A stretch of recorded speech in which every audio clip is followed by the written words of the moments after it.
Oh, live again. Oh yeah, amazing.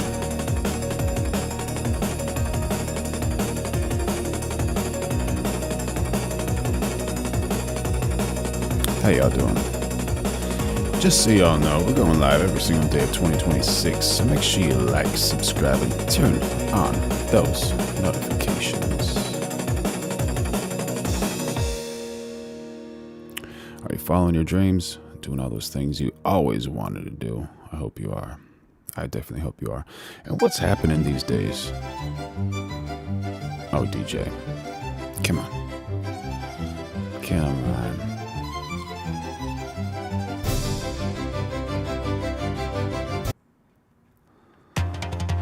Thank you. Thank you very much. Thank you. How's it sounding? Okay. Pretty loud. There we go. I think we can do with that. What's going on with POTUS?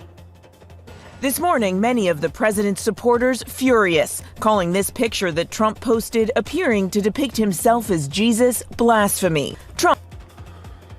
Blasphemy, huh? Okay.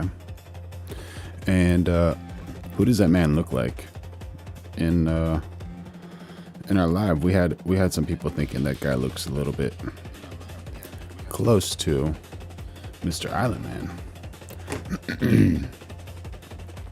I don't know about that. But what about the other people in the picture? So we have the American flag. Absolutely important to support America. Got the Statue of Liberty back there. Oh my gosh, what else do we have for here?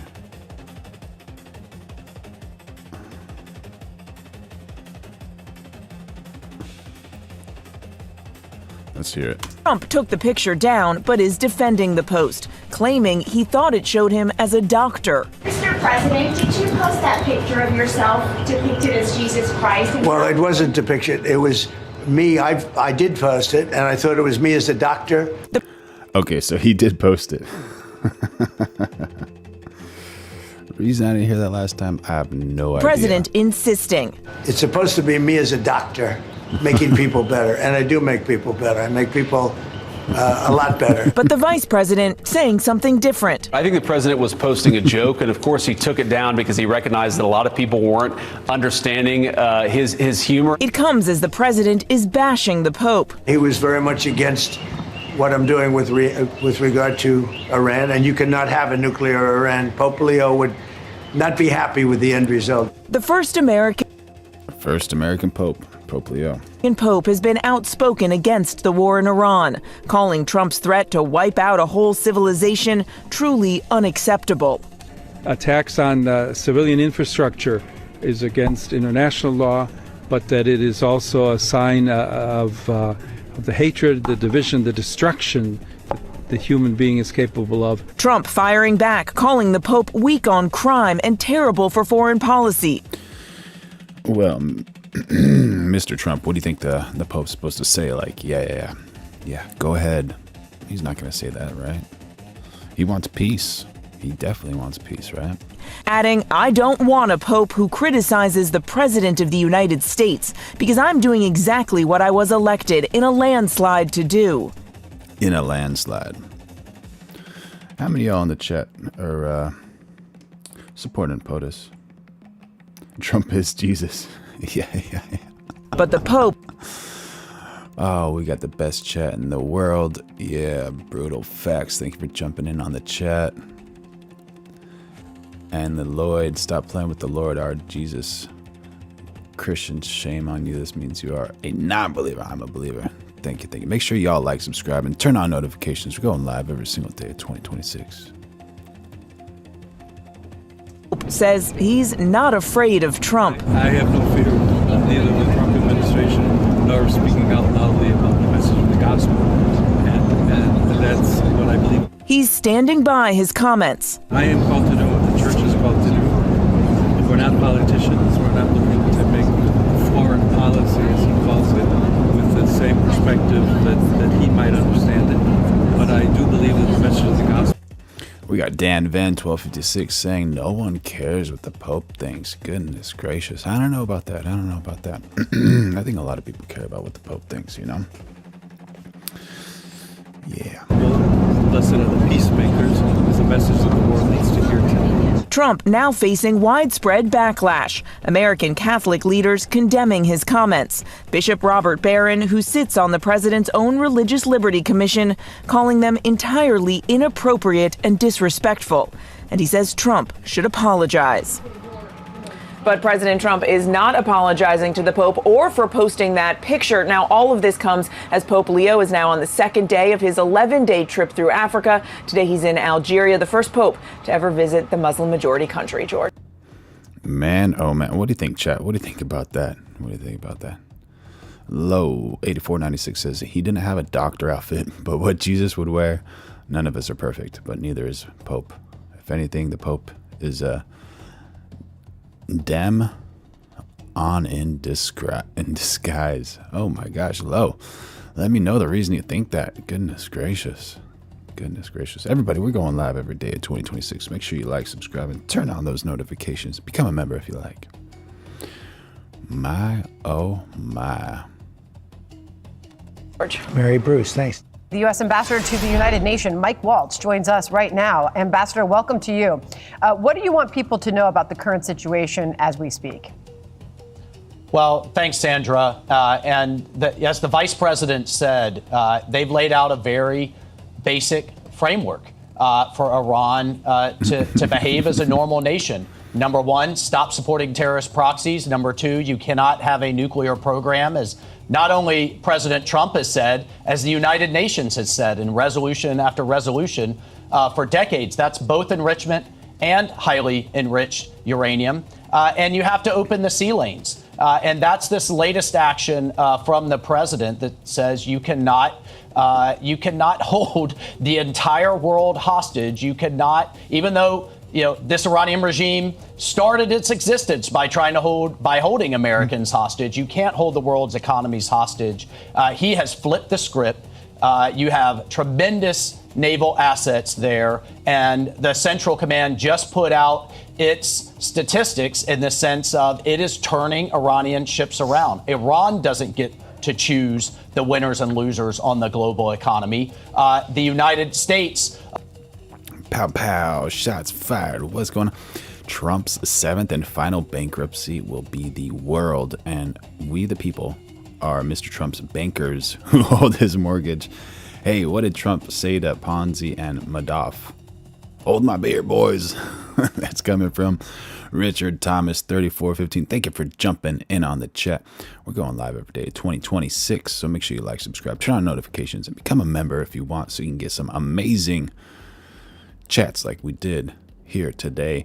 And we always get the best chats on YouTube. We'll do that until all ships are open. So no ships come out or all ships come out. The Strait of Hormuz was the biggest trump card that Iran held. That was their biggest point of leverage. The president seems to have taken that away from them. And if he can open up the rest of the strait by using the two guided missile destroyers that are there now and mine-clearing equipment that we have got, and maybe some that other countries have as well, I mean, the Iranians have no choice but to come back to the table. We put our two destroyers through. Mine-sweeping operations are ongoing, John, and you're absolutely right. What President... We got Deb66 in the chat saying everything the Catholics do has symbolism to it, and it's very ritualistic. So, hey, what do you like it or not? Trump is just doing what the capitals do. Thank you for your chat.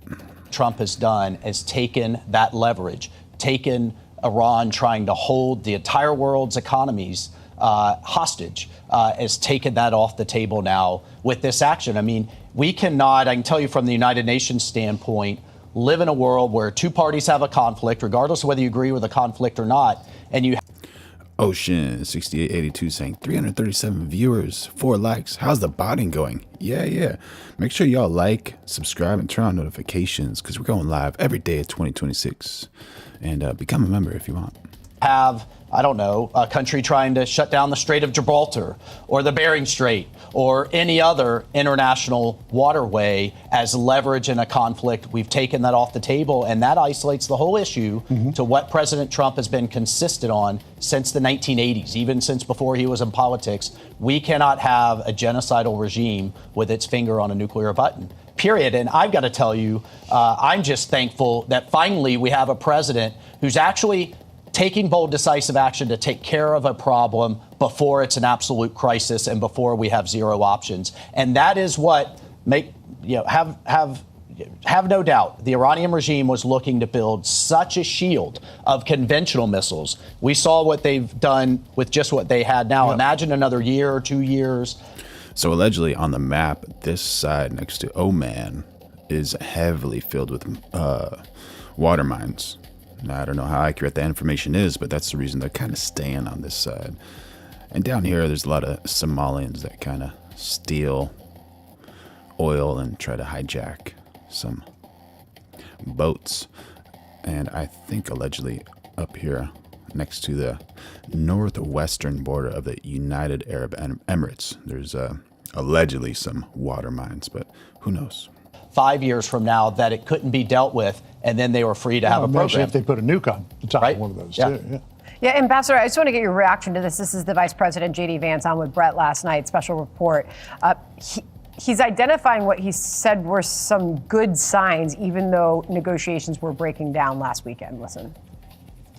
I think did make some progress. They moved in our direction, which is why I think we would say that we had some good signs, but they didn't move far enough. Whether we... Silhan has joined the chat, y'all, saying those dang Somalians. have further conversations, whether we ultimately get to a deal, I really think the ball is in the Iranian court because we put a lot on the table. Raymond DeSoto saying salami and bacon. What does that mean? What does that mean? What did you take away from that? Well, we have to remember, Sandra, this is the highest level talks ever between the Iranian regime and the United States. They came, they were direct, which the previous Ayatollah had absolutely refused to do. And it seems, as President Trump repeatedly says, they want a deal. They need to have a deal. The other interesting thing was they brought their central banker. And I don't think President Trump gets... Vance updat. And as Bart C. official says, Vance knocks it out of the park. Wha-bam, home run. It's enough credit for the second national security policy memorandum he put in place in his second term was to reinstitute maximum pressure. Their economy is in free fall at the UN. We drove snapback sanctions, so the rest of the world has joined us. So time is not on their side here. And as President Trump says, we have the cards, not Iran. We'll see if they come back for a reasonable deal. One of my favorite songs by the rock band The Who includes the line, "Meet the new boss, same as the old boss." And it seems that's where we are with Ghalibaf and Aragchi. It's still the same old regime. They're an outlier in that region, unlike all the other countries in the Persian Gulf, including Saudi Arabia, moving toward more progressive modernization, peace and stability, prosperity. Iran wants to remain a rogue regime. And if the same regime is in place, can you ever have real peace and stability across that region, or are they going to continue to try to screw with everybody there? Well, they have their radical actors, no doubt, who solely exist to export the revolution. And as I pointed out to the ambassador from Iran at the... Kernewick, I see your message, and I can't really respond to it, but the next video, I think, is you might like. It's a wild one. United Nations, name me a country that is better off because of Iran's export of terrorism. What do you think, chat? Do you think Marco Rubio will become the next president of Cuba? Primal Scream says Marco thinks he's going to be president of Cuba. Certainly not Lebanon, certainly not Syria, certainly not Yemen. Don't take the name, the Who, in vain. Not Gaza or anywhere else. But we do think we're dealing. Freddie Chapelier says, no chance, Rubio. No chance, buddy. Dealing with some rational actors. They have to deal with the clerics and they have to deal with the Ayatollahs. But look right across the Gulf. Look, and this is what I point out too. Look at Dubai. Look at Manama. Look at Kuwait City. Look at Riyadh. I mean, Oman, they are exploding. PD Joe Johners, how you doing? Thank you for joining on the chat. Where are you from, buddy? In terms of growth and a better life for not only their citizens, but for the next generation. Bart C, official saying China now paying retail for energy. That's the tipping point. Please expand. Would like to know more. We'll see if we don't box them in to they have no the one path. thing that's holding that whole region back is Iran. Well, and for so many people who talk about the pivot to Asia, you know what? When President Trump finally solves this problem that sucks us back into the Middle East over and over again because of the violence that Iran exports, then we'll be able to really focus on the rest of the world. All right, Ambassador, thank you so much for joining us today. All right, thank you. Thanks for coming. Yeah, make sure y'all like, subscribe, and turn on those notifications. We're going live every single day of 2026.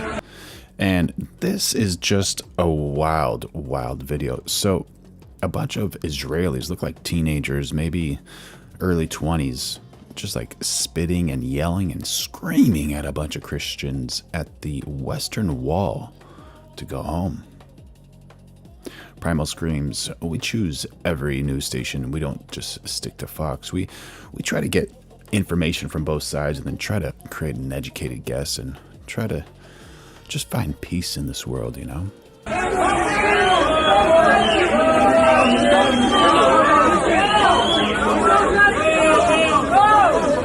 And there's probably some profanity in this video. I don't know for sure if there is, but...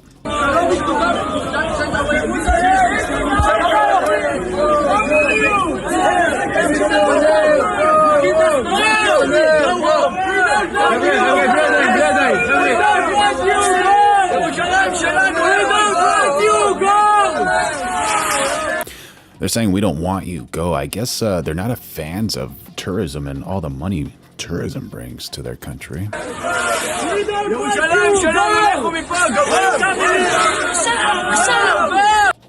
That one saying evil 3 times in a row and just not too happy about the situation. PD Honors says, isn't that Trump's kitchen cabinet? We got the best chat in the world. Make sure y'all like, subscribe, and turn on those notifications.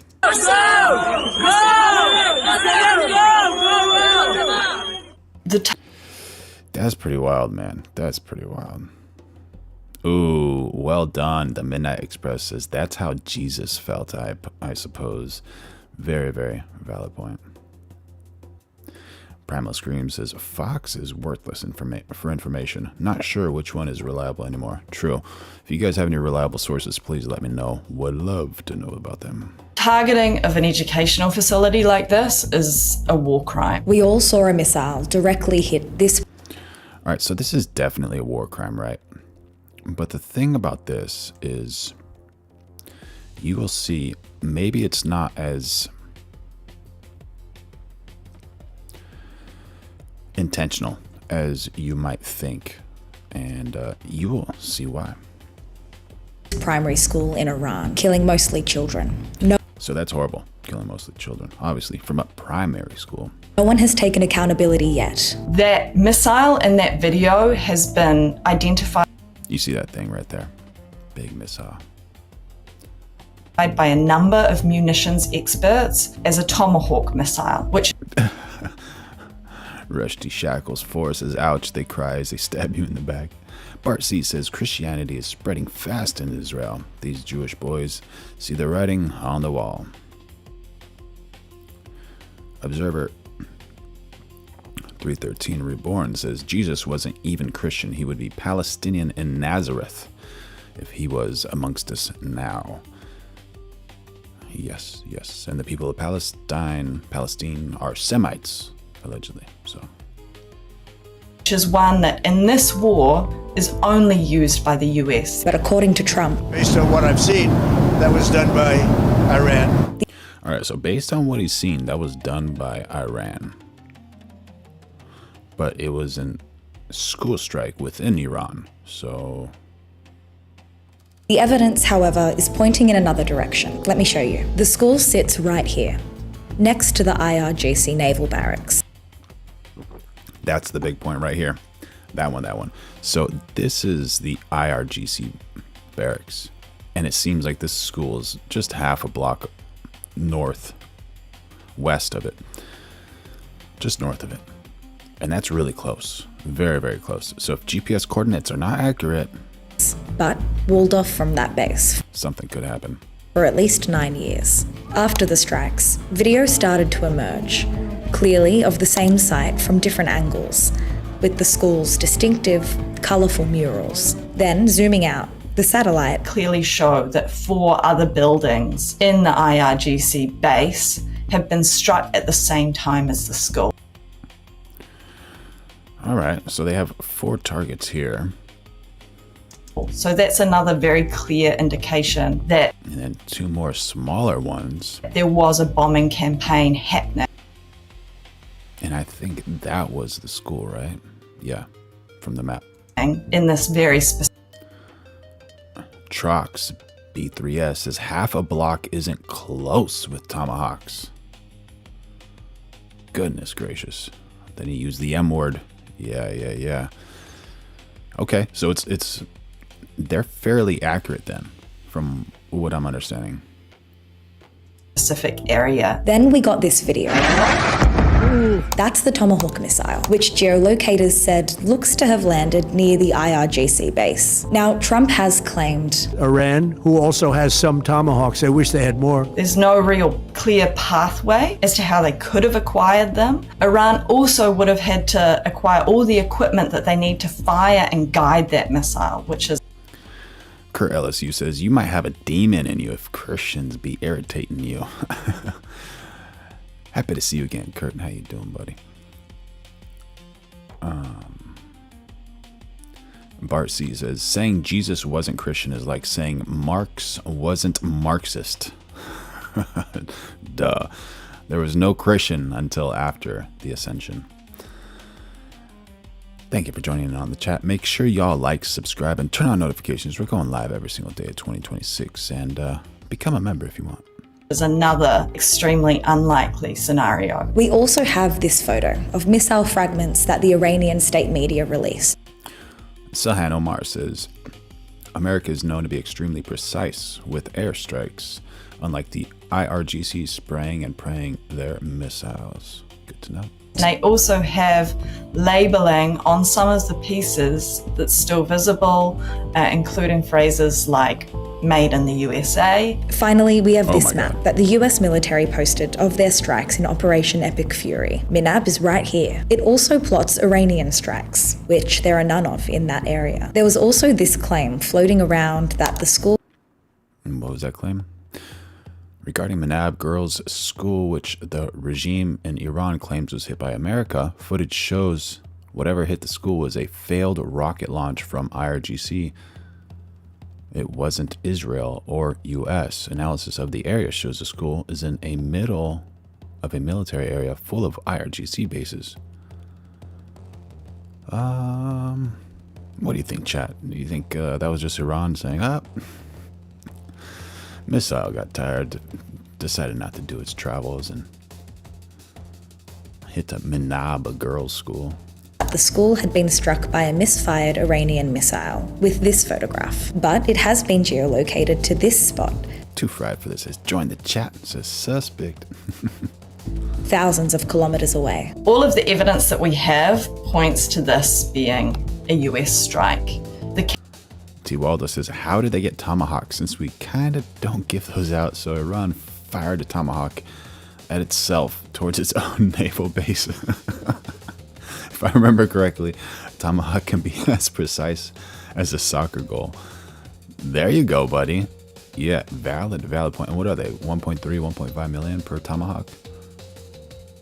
My goodness. Make sure y'all like, subscribe, turn on notifications, become a member if you want. We're going live every day of 2026 and getting some amazing messages like that from T. Waldo in the chat.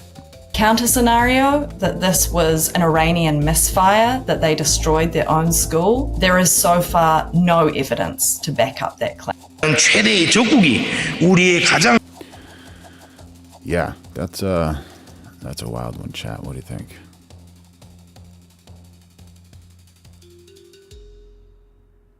That's without a bonus gold card. T. Wilder has joined the chat, y'all.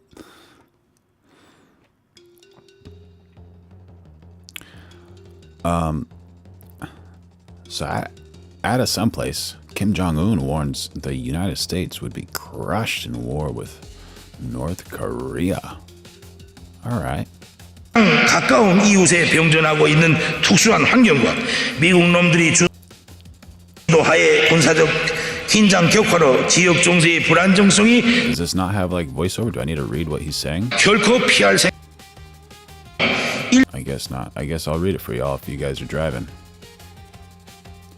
LA 적국이 우리의 가장 The Republic of Korea.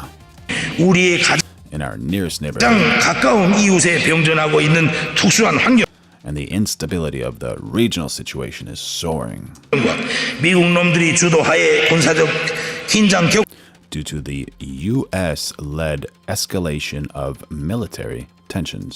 지역 정세의 불안정성이 증대되고 A level-headed assessment of this special environment 있는 shows 현실을 냉철하게 고찰해 보면 물리적 that the danger of the outbreak of a war 충돌에 의한 확전으로 전쟁이 caused by physical clash has been considerably aggravated 발발할 위험은 현저히 높아졌고 위험 and reached a red line. 단계에 이르렀습니다. 우리는 We do not want war, but we also have no intention of avoiding it. 전쟁을 바라지 않지만 결코 피할 생각 또한 없습니다.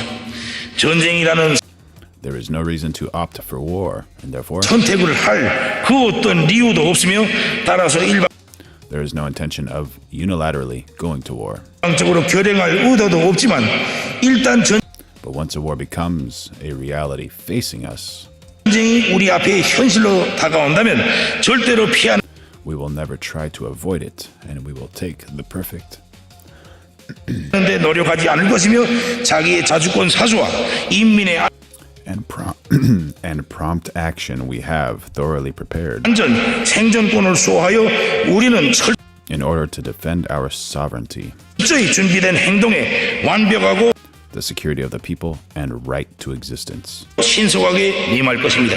전쟁은 The war will terribly destroy the entity called 대한민국이라는 실체를 끔찍하게 the Republic of Korea and put an end to its existence. 괴멸시키고 끝나게 만들 것입니다. 그리고 미국에게는 And it will inflict an unimaginably crushing defeat 상상해보지 못한 재앙과 패배를 안길 것입니다.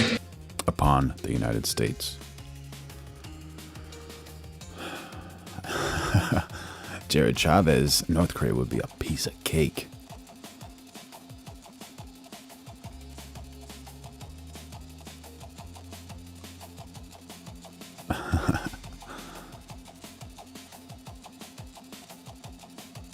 Yasmina, this man is a hero.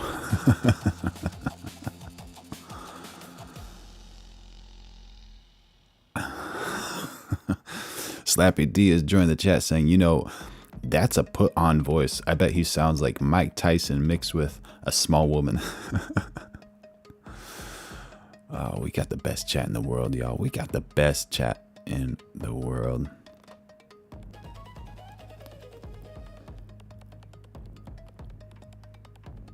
Israel is the only Chris Cuomo getting in the news. only place that can argue both at the same time. No. They are both David and Goliath. No.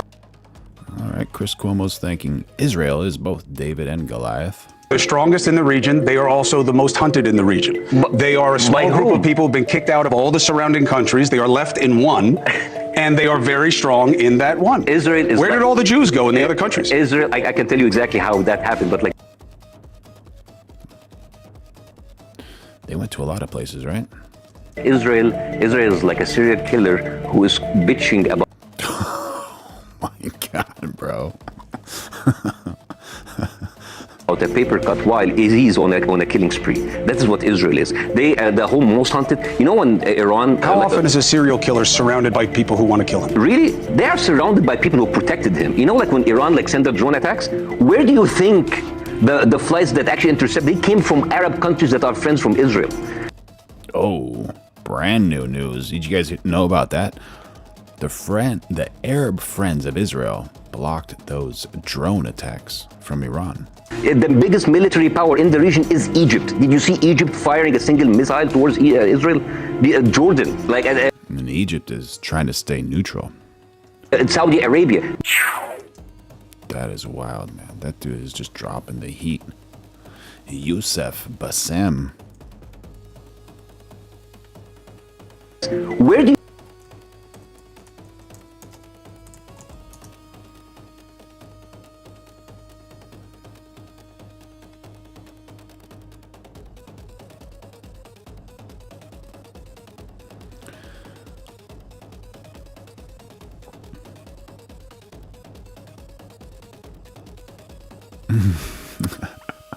Rentech says, the moment North Korea says anything, you know, we are going to have weeks of memes.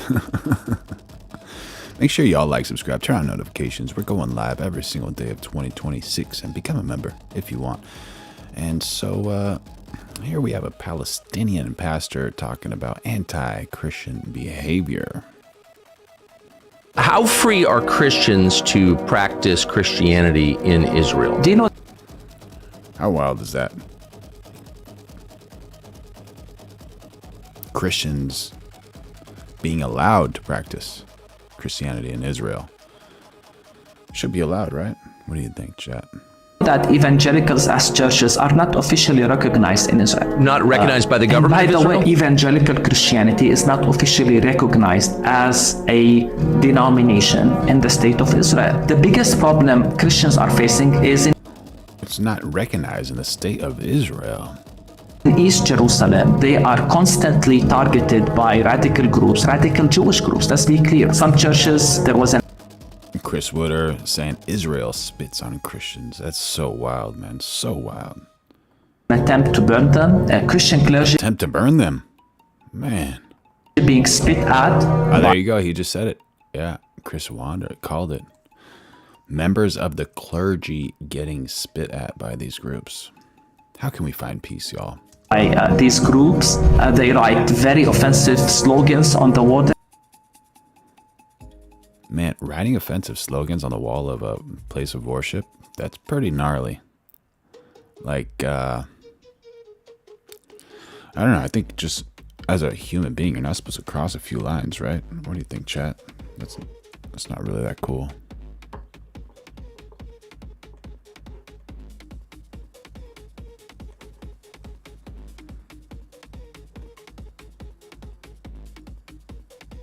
There is strong incitements against Christians, especially. I think I might have met this dude when I went there. He's a really cool guy. When I was praying, I cried inside the church. Just beautiful moments. Beautiful moments. Make sure y'all like, subscribe, turn on notifications. We're going live every day of 2026. Christians, especially in the old city of Jerusalem. What kind of slogans, what kind of graffiti is written against Christians? A lot of it is calling for Christians. We don't want you here, you should leave. It seems that those who do these attacks are never held accountable. In fact, the heads of churches said in a statement that they feel there is a systematic attempt to empty Jerusalem of Christians. North Korean leader Kim Jong-un. Wild. How free are Christians to practice Christianity in Israel? The waters. Does anyone know what that means? What does that mean?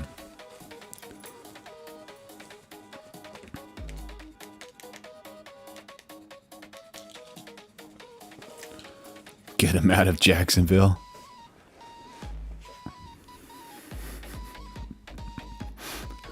Get those boys out of Jacksonville. What are they doing in Jacksonville? Come on, y'all.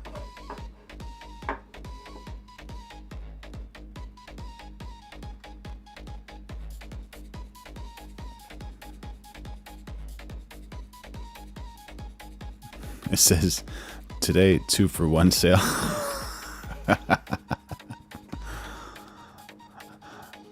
I think the writing says, like, subscribe, turn on notifications, become a member. Yeah, bro. Or how can we develop world peace? That'd be awesome.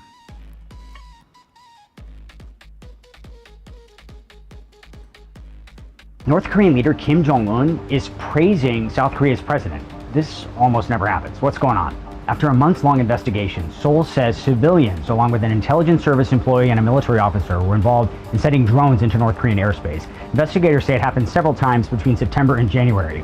This week, President Lee Jae-myung said he regrets the tensions caused by what he calls irresponsible and reckless actions. Within hours, North Korea responded. The message came from Kim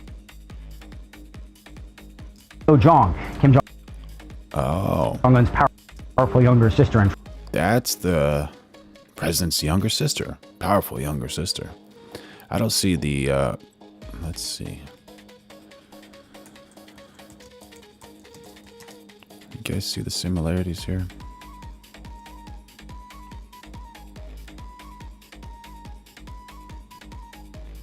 Actually, yeah, they do look kind of similar, right? Trusted aide. She issued a statement on behalf of her brother. They're calling. Yeah, kind of similar. She's more evil than him. Oh my God.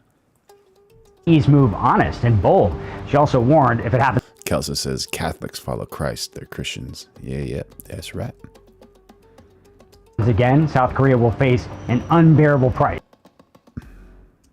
It's a calculated move. North Korea acknowledging the apology and making clear those drones. Bob Ross 3172 says she's hot.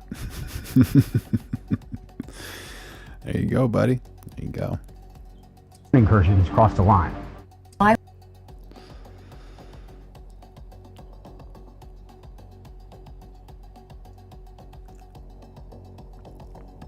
So allegedly, POTUS predicted the future. Why wouldn't someone like yourself run for political office? You have all the money that you possibly need. You've accomplished a great deal, even though you are only 34. I know there's a lot of things that you possibly can do in the years ahead. Why wouldn't you dedicate yourself to public service? Because I think it's a very mean life. Trump thinks it's a mean life. Mean life. I would love and I would dedicate my life to this country, but I see it as being a mean life, and I also see it as somebody with strong views. And somebody with the kind of views that are maybe a little bit unpopular, which may strong views and unpopular views, yeah. Be right, but maybe unpopular. Wouldn't necessarily have a chance of getting elected against somebody with no great brain but a big smile. And that's a sad commentary for the political process. Television, in a strange way, has ruined that process, hasn't it? It's hurt the process very much. I mean, the Abraham Lincolns of the world. Abraham Lincoln would probably not be electable today because of television. He was not a handsome man, and he...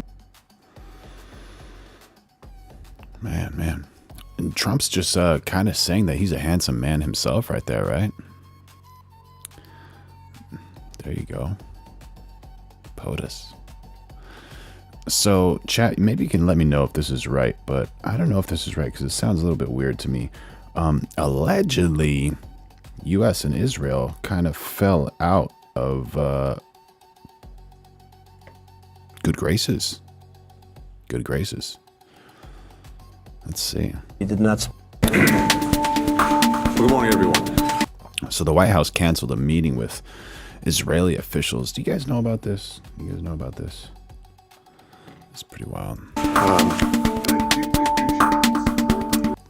After Double B criticized the U.S. in a video, accusing them of delaying weapons shipments. We need our weapons fast. It's inconceivable. It's inconceivable that in the past few months, oh, you can hear it. The administration has been withholding weapons and ammunition to Israel. Israel, America's closest ally, fighting for its life, fighting against Iran and our other common enemies.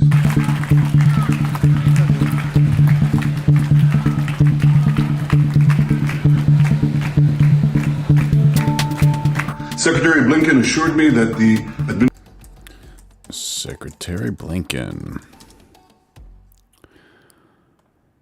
Talking about this secretary over here, Secretary Blinken.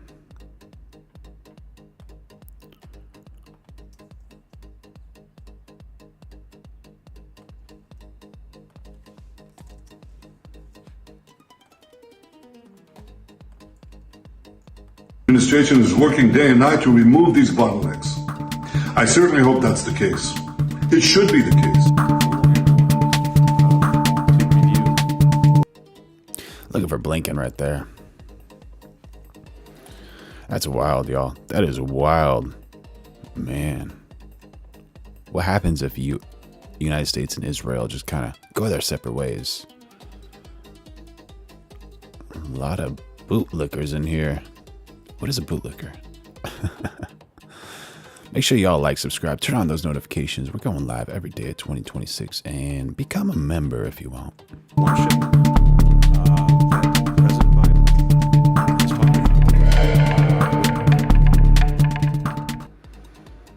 Unfiltered journalism from MENA and beyond.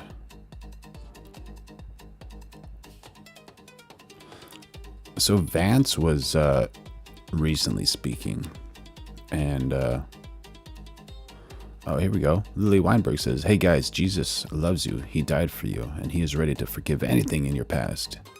He loves you, but he won't make you love him, my friends. Don't miss his knocking on your door. Thanks, Doc." Oh, what a nice message. Yeah, the Lord loves you, y'all. So JD Vance was in a meeting, and he was heckled and over Gaza, and people were saying, "You're killing children." President, excuse me, sir. Right now, there are certainly things that the Pope has said in the last few months that I disagree with. Let me just take like one very concrete example, related to this conflict in Iran.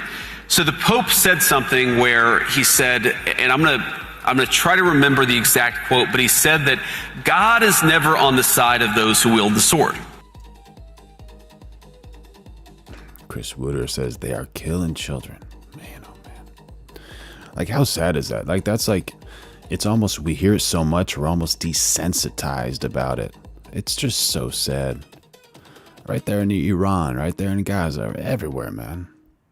How can we find peace, y'all? We gotta find peace. God is never on the side of those who wield the sword. I'm pretty sure that he said that exact statement. Now, on the one hand, again, I like that the Pope is an advocate for peace. I think that's certainly one of his roles. Absolutely. Well done, JD Vance. Let's go towards that peace location area. Come on, let's do it. On the other hand, how can you say that God is never on the side of those who wield the sword? Was God on the side of the Americans who liberated France from the Nazis? Was God on the side of the Americans who liberated Holocaust camps and liberated those innocent people from, those who had survived the Holocaust? That guy, I don't know if you heard that. He says, Jesus Christ does not support genocide. Oh, man. Imagine you're trying to tell a speech, talk to these people, and talking about the Gaza, and somebody just yelling at you, Jesus Christ does not support genocide. Oh, my gosh, man. Oh, my gosh. Just like all of those things that he has to think about trying to remember his speech, and then those conflicting moments of like that person saying genocide and then Jesus Christ, and you're like, oh my gosh, what a powerful statement, man.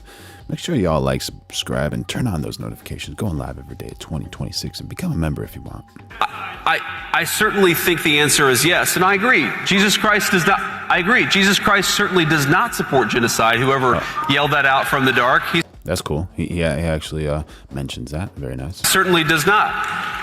I think that's pretty easy. When the Pope says that God is never on the side of those who wield the sword, there is more than a 1,000-year tradition of just war theory.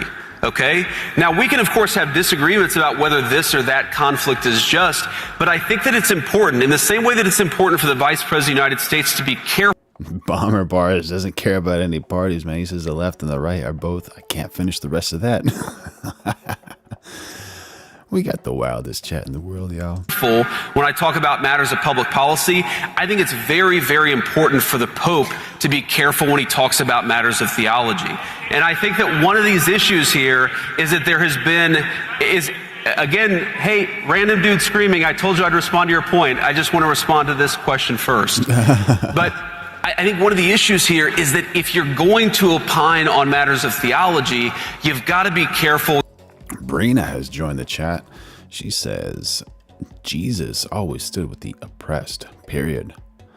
Very well said. Very well said. Make sure y'all like, subscribe, turn on notifications. Going live every day at 2026. And happy to have that 21% of female subscribers in the audience. So happy to have you.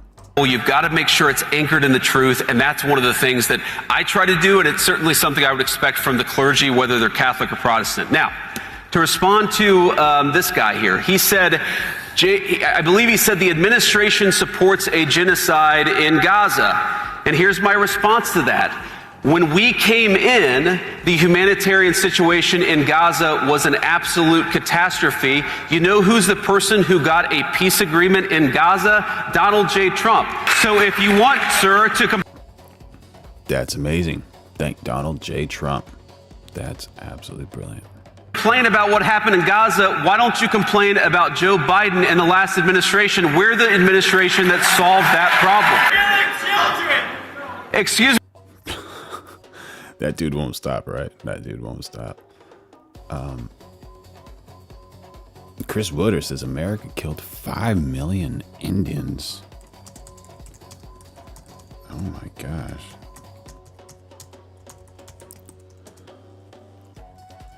It's a big number. Excuse me, sir. Right now. And then he says, you're bombing children. Right now, you see more humanitarian aid coming into Gaza than it has any time in the past 5 years because we have taken that situation. Wild, y'all. That's a wild one. What do you think about that? Regarding the 5 million Indians, short answer, no, there is not credible evidence that the United States directly killed 5 million Indians. There was a massive population decline, true. Disease was the biggest factor by far, 79% population decline. There was violence and warfare, it's real, but smaller scale. Thousands to tens of thousands were killed directly, not millions, through direct military killing. There was forced displacement and suffering. So, no, there's no evidence the U.S. directly killed 5 million Native Americans. The population did decline by millions after European contact, but most of that was due to disease, and the U.S. did fight wars, carry out removals, and commit documented atrocities, but direct killings were in the thousands to tens of thousands, not millions. But yeah, one is too many, you know. What about peace, y'all? What about peace? Thank you for your chat. Saudi Arabia making some threats? What's going on, y'all? What is going on? Make sure y'all like, subscribe, and turn on those notifications. Going live every day at 2026. And become a member if you want to. Let's see what's happening with Saudi Arabia. What little trust there was before has completely been shattered. The targeting of Riyadh while a number of diplomats are meeting, I cannot see as coincidental. And I think that's the clearest signal of how Iran feels about diplomacy. How you doing, Abdi Kati? I don't know how to say your name too well, buddy. Happy to see you here. Mike Garassi says, let's go, Brandon. It doesn't believe in talking to its neighbors. It tries to pressure its neighbors. The kingdom is not going to succumb to pressure. Lone Wolf and Cub. What about peace? That's America's responsibility? Question mark. No one else has to keep peace? Sure. And on the contrary, this pressure will backfire. Will backfire politically, will backfire, I believe, morally, and certainly, as we have stated quite clearly, we have reserved the right to take military actions if deemed necessary. I think it's important for the Iranians to understand that the kingdom, but also its partners who have been attacked and beyond, have very significant capacities and capabilities that they could bring to bear should they choose to do so. Dwayne Prime says, do you believe in Donald Trump? What a good poll question. What do you think, chat? Should we make that into a poll question? Let's set a little 5-minute timer for that one. See if y'all believe in Trump. Make sure y'all like, subscribe, and turn on notifications while I'm doing this. And let's see. And the patience that is being exhibited is not unlimited. Do they have a day, 2, a week? Does it, I'm not going to telegraph that. I would hope that they understand the message of the meeting today and recalculate quickly and stop attacking their neighbors. But I am doubtful that they have that wisdom. I think the fact that, as I said, I think that they have attacked us is something that cannot be justified. So I won't get even into this argument of tying what they're doing to our countries to the American operation. To me, they are two separate issues. And regardless of any other factor, I am not going to justify or allow this equivalency between the war that Iran is engaged in and the war Iran is trying to draw me into. Hey everybody, did you know that the... Yeah, so Iran's trying to bring Saudi Arabia to war. What do you guys think? What do you guys think? What little... Where's a good frame? Where's a good frame? Where is a good frame?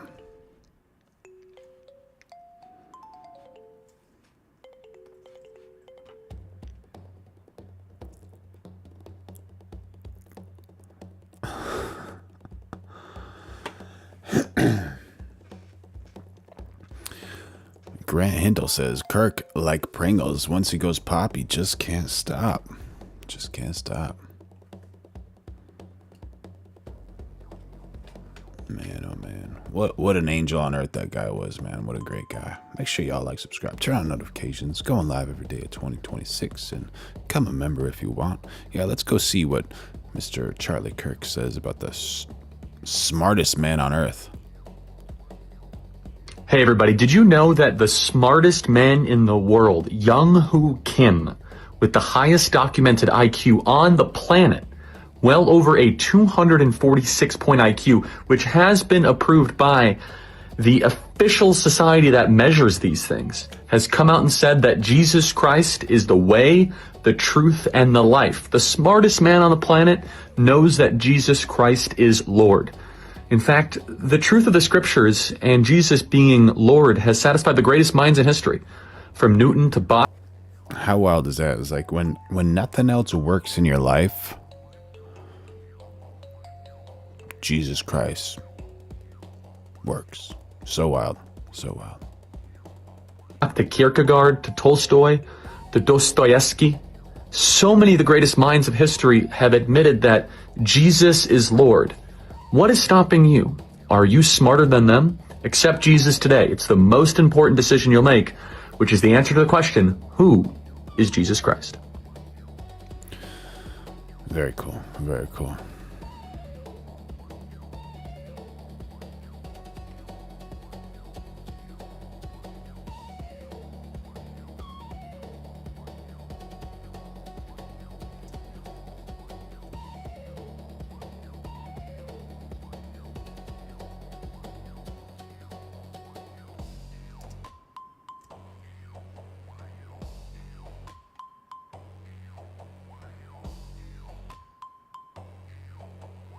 Oh, the Italian Prime Minister. That's right.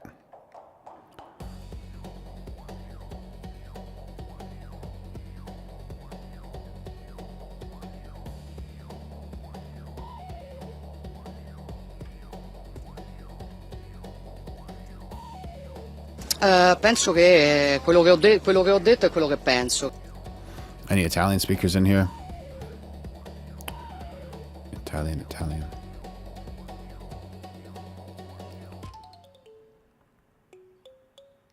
So if Italians are speaking with their hands, does that mean they're angry or happy or?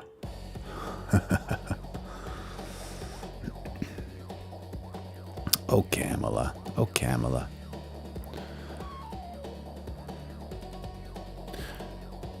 Giorgia Meloni, Italy's prime minister. What I said is what I think. Okay, so she's talking about Trump's comments on Pope Leo the... Just unacceptable. Unacceptable. The American Pope Leo. This Pope is from America. Che le dichiarazioni in particolare sul pontefice fossero... Okay, I'm going to have to read what she's saying because we don't have a translator. Penso che... What I said is what I think, and that is that the statement... quello che ho detto è quello che penso, che le dichiarazioni... especially with regards to the pontiff, is unacceptable. in particolare sul pontefice fossero inaccettabili. I express my solidarity with Pope Leo. Esprimo la mia solidarietà a Papa Leone. Le dico di più, francamente io non... I will tell you more. I would not feel comfortable in a society where religious leaders do as they are told by politicians. What a strong, strong statement, man. What a strong statement. Bless this woman. This woman is just absolutely incredible. mi sentirei a mio agio in una società nella quale i leader religiosi fanno quello che dicono i leader politici. Diciamo... Not in this part of the world, so I disagreed and I said so. Non in questa parte del mondo, ecco, per cui non sono stata d'accordo e ve l'ho detto. Guardi, il rapporto dell'Italia con gli Stati Uniti... Italy's relationship with the United States has been going on for some years, right? È un rapporto, diciamo, che va avanti da qualche anno, no? So it does not have to do with a single administration. We try to do our best according to the context. Oh, what a cute smile she has. E non riguarda il singolo governo. Noi cerchiamo di fare il nostro meglio, chiaramente a contesto dato. Considering that the United States is one of our strategic and most important allies. Considerando gli Stati Uniti un nostro alleato strategico e prioritario. But when you have friends and when you have allies, especially when they are strategic ones, però quando si è amici e quando si ha degli alleati, particolarmente se sono strategici, bisogna anche... You must have the courage to speak when you disagree. Avere il coraggio di dire quando non si è d'accordo, che è quello che io faccio. This is what I do every day. When I agree, I say, I agree. And when I disagree, I say that I disagree. Ogni giorno, quando sono d'accordo, dico di essere d'accordo, quando non sono d'accordo, dico di non essere d'accordo perché credo che questo... Because I believe this is good for Europe, the United States, and the West in general. Faccia bene all'Europa, agli Stati Uniti e all'Occidente. Smart lady. Smart, smart lady. Italian Prime Minister doesn't get that job just because of her amazing smile. She's talented. Talented with her words. We're going live every day at 2026, so make sure you all like, subscribe, and turn on those notifications. And let's see. All right, we got the first part of the poll. We have 57% saying no. All right. We got 44 votes. We got 57 to 43. 57% saying they do not believe in Donald Trump. 43% saying yes, they do believe in Donald Trump. All right, let's see the other poll.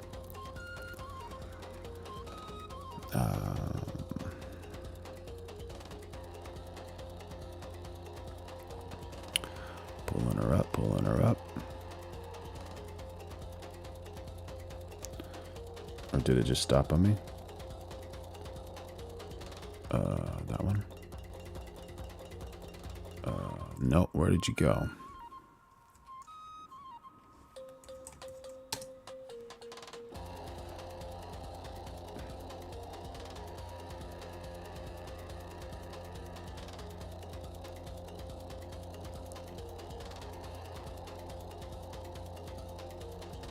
All right, second one.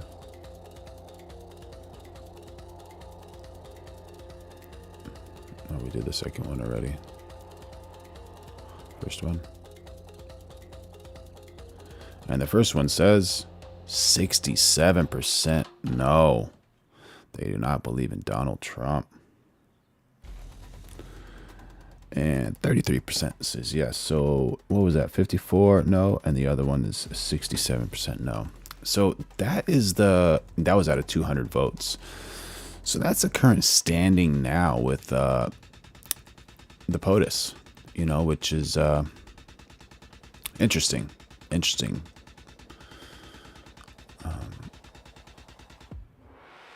And allegedly the war is over, or very close to it, which I hope is absolutely accurate,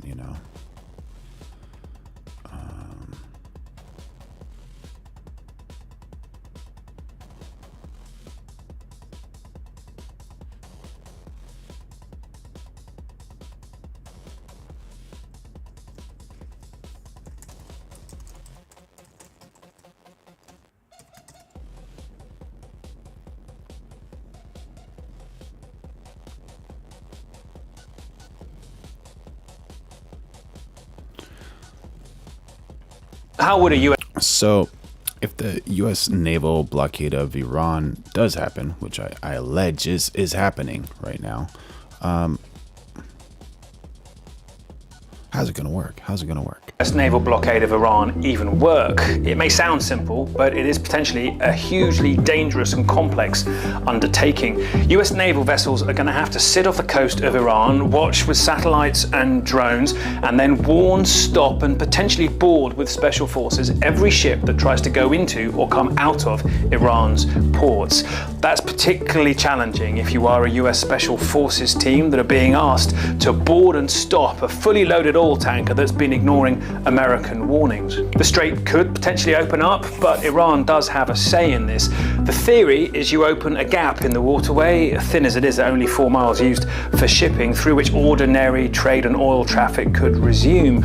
But Iran has attacked drones, missiles and mines, and the Americans in these tiny spaces, in shipping terms, are going to have a lot less time in which to respond and defend themselves. Theoretically, this cuts off Iranian oil from the outside world, but remember they loaded a lot onto tankers before the war even began that's still afloat.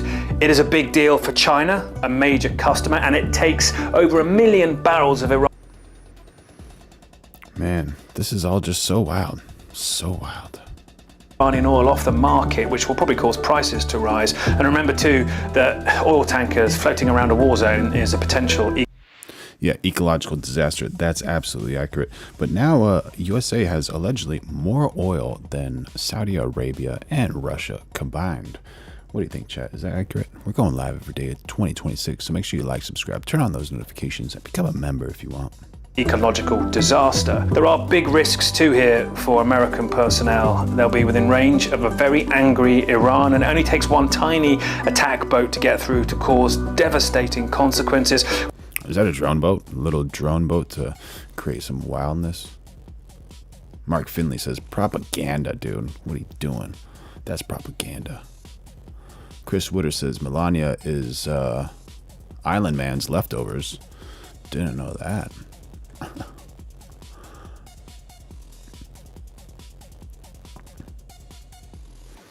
Mohammed Mahdi says, Putin, China, and Iran are destroying the world. Silhan says Trump 2028.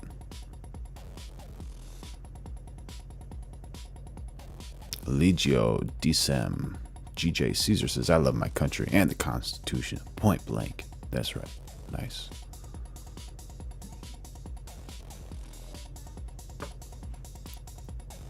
We saw that 26 years ago when one Al-Qaeda tiny boat got through and hit the USS Cole nearby off the... Look at the damage on that one. That's just unreal, man. How are you supposed to repair that? Like underwater welders?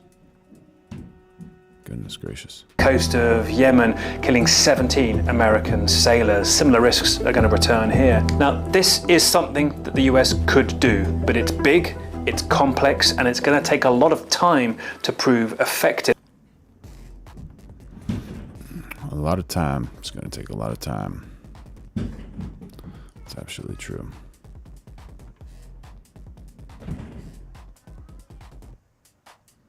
So, just out, I guess the DOJ is revealing that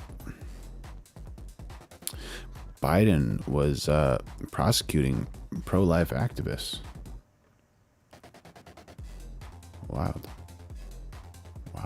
Did you all know that?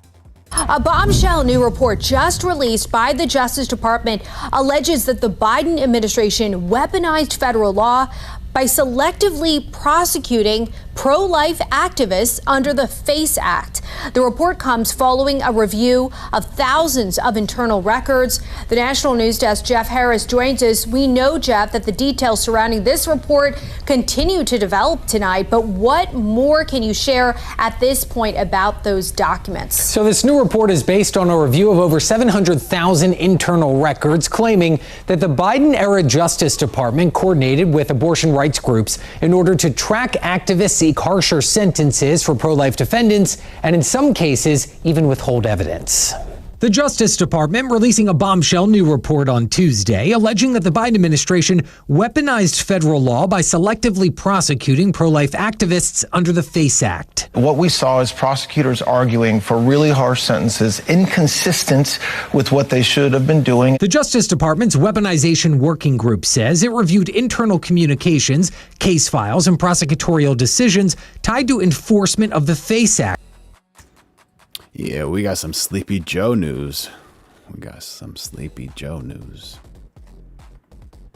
A law meant to protect the access to abortion clinics and pregnancy. Calling for how do I say her name without getting in trouble?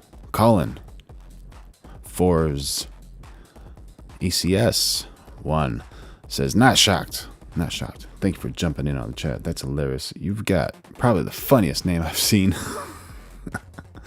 on this stream, buddy. W's for that. We're all going live. Make sure y'all like, subscribe, and turn on those notifications. Join and become a member if you want.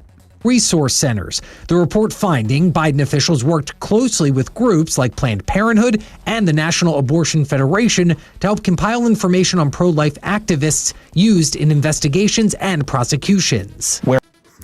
I'll flip at people. Department of Justice prosecutors are working hand in hand with NGOs and nonprofits to target and go after pro-life individuals. Now, the report noting multiple cases, including one involving pro-life activist Mark Houck, who was originally charged with 2 felony violations of the FACE Act following a 2021 shoving incident with an abortion clinic volunteer in Philadelphia. Houck arguing he was... Lone Wolf and Cub has joined the chat saying Trump is a joke. Then why doesn't Venezuela or Iran find him funny? defending his 12-year-old son from her. Brett S420 says, we are missing Sleepy right now. Are y'all really missing Sleepy Joe Biden right now? Harassment. At that point, I became a dad on the street, concerned for my son. I did push the man. He did fall down. We went, we prayed for the man, we returned to the scene. I presented my information to the Civil Affairs Department. Despite later being acquitted, the report revealing prosecutors denied a request for him to self-surrender and instead authorizing an FBI arrest at his home. I just can't imagine what he faced and what his poor family went through in that experience. Jerry0246 says, the joke is that we thought Puppet Joe would make the nation better. Trump actually says how it is and has done what he promised. Because this was a targeted lawfare scenario. Former Florida Speaker of the House Paul Renner tells the National News Desk, after reading through this report, he believes there... Andre Califano 5559 says, only he went Venezuela for oil and to Greenland for minerals to get America great again. Has to be prosecutions. That means career prosecutors, if they were involved in that, in hiding evidence and all the things that are alleged to have happened in this report, somebody needs to go to jail. But attorney and political analyst Madeline Somerville said, what do you think, Chet? Should someone go to jail for, targeting pro-life activists? As it is worth noting, earlier this year, Ed Martin was removed. Archangel 7444. What was it, like 90 million a day? Something like that? Is that accurate? Archangel was asking How much money is he wasting in Israel's war? Moved from his role as director of the weaponization working group for reportedly being ineffective. President Trump said to them in February, you've got 2 months to produce something. So it is worth considering that when looking at what the findings are, considering the pressure that they were under specifically and that the head just got fired. Meanwhile, Biden's former top civil rights lawyer defending the department's work, saying in part, quote, "We enforce the law even-handedly and put public safety at the center of this work." Now, accurate, inaccurate? What do you think, y'all? Now, earlier this year, Trump's DOJ did use the FACE Act to bring charges against multiple people who stormed into a church in Minnesota. Reporting for the National News Desk.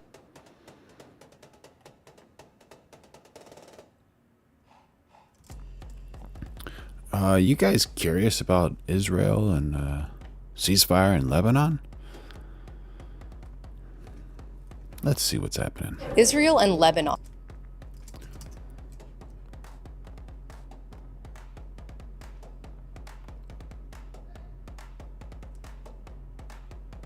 Held direct talks for the first time in decades here at the U.S. State Department on Tuesday. These talks come as Israel and Hezbollah have continued to exchange attacks, with Israeli strikes killing scores of civilians. Hezbollah, an Iranian-backed Lebanese militant group, has said it will not honor agreements that come out of these talks. Still, Israel and Lebanon have agreed to meet again at, quote, a mutually agreed time and venue, according to the U.S. State Department. Tuesday's talks were between the Israeli and Lebanese ambassadors to the United States and mediated by U.S. officials, including Secretary of State Marco Rubio. Corey Wuru. Is there actually a ceasefire? I hope so. I hope to the Lord there is a ceasefire. I hope so. And Andre Califano 5559. By the way, love your channel, bro. Thank you, man. Love the support. Love the support. Thank y'all. The talks on Tuesday lasted roughly 2 hours. All of the complexities of this matter are not going to be resolved in the next 6 hours, but we can begin to move forward and create the framework where something can happen. Something very. Kurt Ellis uses how to become a member. I think you just become a member. You push a button someplace and you become a member somehow on the YouTube thing. It should be there someplace. So yeah, make sure y'all like, subscribe, turn on notifications, and become a member if you want.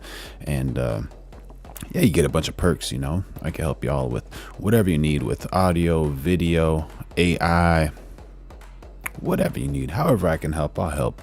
And we're developing an amazing community over here. Thank you, Mark Finley. You're awesome, buddy. Good to have you here. Proud to have you on board. And yeah, we're just trying to make life better, trying to find the truth, trying to be entertained, and trying to find peace. Very positive, something very permanent, so that the people of Lebanon can have the kind of future they deserve, and so that the people of Israel can live. Trying to laugh. Archangel 7444 saying Operation Island Man Fury. We got the best chat in the world. Without fear of being struck by rocket attacks from a terrorist proxy of Iran. After the meeting, Israel's ambassador to the U.S. said he had, quote, a wonderful 2-hour exchange with his Lebanese counterpart. This is an opportunity. This is the first time our two countries are sitting together in over 3 decades. However, he did not commit to a Yeah, Kurt LSU, that's where it is, right there, brother. You know where it's at. Thank you, thank you. ceasefire. Lebanon has called for a ceasefire, including in Tuesday's negotiations. The Lebanese ambassador to the U.S. has called. Yeah, this is 14 hours ago. And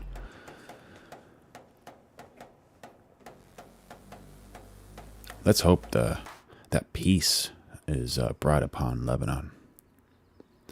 Oh, we got Bullfrog Actual in the chat saying, hey, Lebanon, if you want peace, stop Hezbollah from launching rockets into Israel.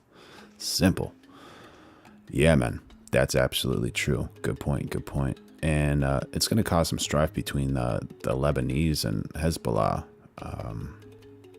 And who knows if Hezbollah is even welcome there. That's another thing. You know, does anyone in the chat know if Hezbollah is welcome in Lebanon? Called the initial meeting constructive.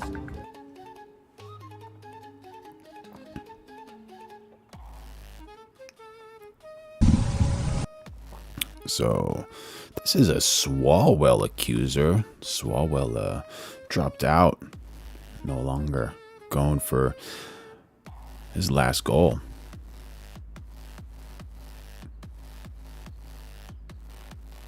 And that's probably from another story. That Porsche like fell 100 feet down into something. California Democrat Eric Swalwell resigned his seat in Congress today before he could be expelled. Hey, Diane. Diane's in the chat, y'all. His departure comes as a fifth woman comes forward with allegations of sexual assault. She is the first accuser now to speak out publicly, giving a graphic account of her alleged assault in a West Hollywood hotel room. KTLA's John Fenoglio live in the news center with more on the political scandal that is now a criminal investigation. John. Sandra, Micah, just yesterday, Swalwell announced he was resigning from Congress. Days earlier, he suspended his campaign for California governor. Today, less than 2 hours after the latest accuser spoke out publicly in Beverly Hills, Swalwell made his resignation official. Jerry 0246 says, don't want to offend anybody, but every war has happened because of Israel. They even persecuted and murdered my Lord and Savior. Strong words, strong words. Hopefully we can all find peace. That would be amazing.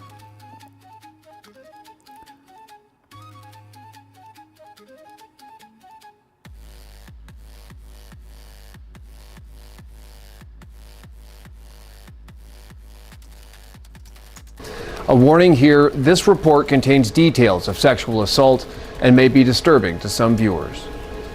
He raped me, and he choked me. Tonight, new shocking sexual assault allegations against Bay Area Democrat Eric Swalwell. And while he was choking me, I lost consciousness. And I thought I died. I did not consent to any sexual activity. Lana Drews is the fifth woman to speak out against the now former congressman, alleging a horrific encounter in a West Hollywood hotel room in 2018, where she believes Swalwell drugged her drink before attending a political event. I only had one glass of wine. He said he needed to get paperwork from his That's bad. hotel room. When I arrived at his hotel room, I was already incapacitated and I couldn't move my arms or my body. A former software company owner with political ambitions, Drews says she met Swalwell socially, and he offered to help her with his Silicon Valley and political connections before the alleged incident. She says she didn't report the alleged rape at the time because she feared Swalwell's political power and ties to law enforcement. But shortly after speaking out Tuesday, I plan to resign my seat in Congress effective at 2 p.m. Eastern Time on April 14th, 2026. Swalwell officially resigned from Congress. His letter read from the House floor. The move coming as he faced a House Ethics Committee investigation and potential expulsion. On Sunday, he suspended his campaign for California governor. The San Francisco Chronicle and CNN report at least 4 other women have accused Swalwell of sexual misconduct, including a former staffer who alleged rape in 2019 and 2024. Swalwell denies all of the allegations. They did not happen. They have never happened. These allegations are false. It's just no coincidence that this is now being done as a political hit job on the eve of, a governor run in California where he was leading the race. The LA. Wait a minute. What did she say? Where he was leading as a political hit job on the eve of, a governor run in California where he was leading the race. He was leading the race. He was leading the race. Maybe that has something to do with it. You never know. The LA County Sheriff's Department confirms it has launched a criminal investigation into the 2018 allegations of sexual assault in West Hollywood. In a separate case, the Manhattan District Attorney says his office is investigating a sexual assault allegation from 2024. Today, Governor Gavin Newsom announced a special election will be held on August 18th to fill Swalwell's vacated House seat.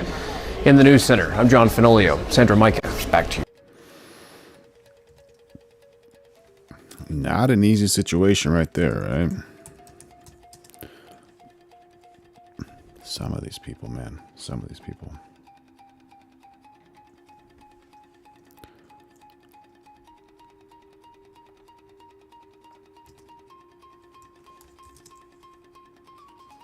In Beirut. We accomplished all this with the indomitable spirit of our people and the boundless courage of our soldiers. The Bible says that the people of Israel shall rise like lions, and boy did we rise. And in the Bible, they say the people of Israel are the people that follow Jesus. Is that right? Today, the roar of the Lion of Judah is heard loudly throughout the Middle East. Israel has never been stronger, and the Iran terror axis has never been weaker. But as we discussed, Mr. President, to secure our future and bring peace to our region, we have to finish the job.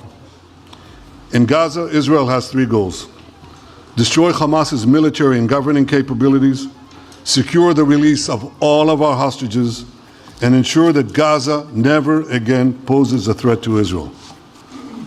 I believe, Mr. President, that your willingness to puncture conventional thinking that has failed time and time and time again, your willingness to think outside the box with fresh ideas will help us achieve all these goals. Aguida, Estavo, how you doing? Tina, a DJ, says, hate religions. You know, you don't need to hate religions. Just a few extremists that really ruin it for a lot of the other people, which is unfortunate, you know. There's so many good things that happen, you know, when you have faith, and there's so many good things that can happen to your life, but there's just a few people that just try to ruin it for everybody. And, you know, whenever people are hating or drinking that haterade, just let all that hate not stick to you like water doesn't stick to a duck. You know, let it just roll off you. Don't let it affect you. And I've seen you do this many times. You cut to the chase. You see things others refuse to see. That's a compliment. You say things others refuse to say. And after the jaws drop, people scratch their heads and they say, you know, he's right. And this is the kind of thinking that enabled us to bring the Abraham Accords. This is the kind of thinking that will reshape the Middle East and bring peace. We also see eye to eye on Iran. That's the same Iran that tried to kill us both. They tried to kill you, Mr. President.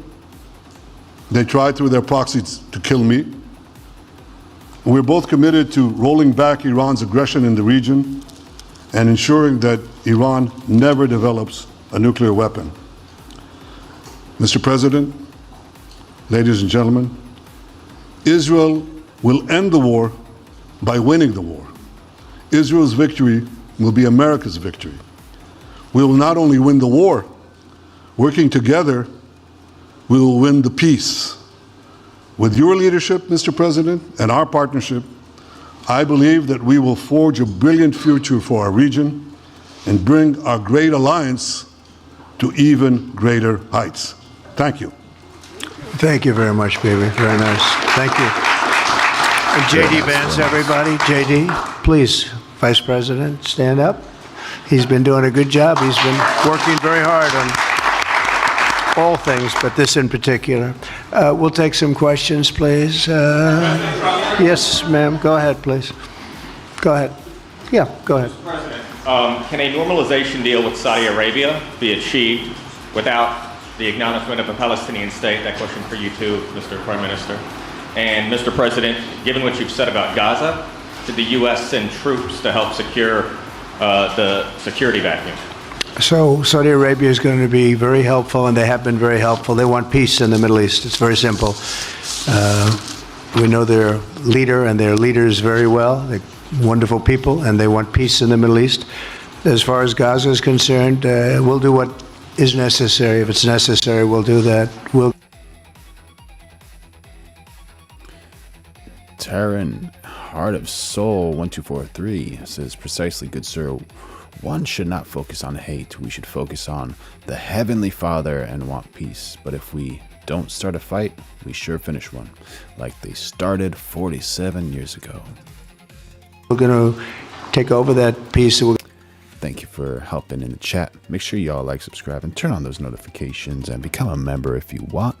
We're going live every day at 2026. We're going to develop it, create thousands and thousands of jobs, and it'll be something that the entire Middle East can be very proud of. But everybody feels that continuing the same process that's gone on forever, over and over again, and then it starts, and then the killing starts, and all of the other.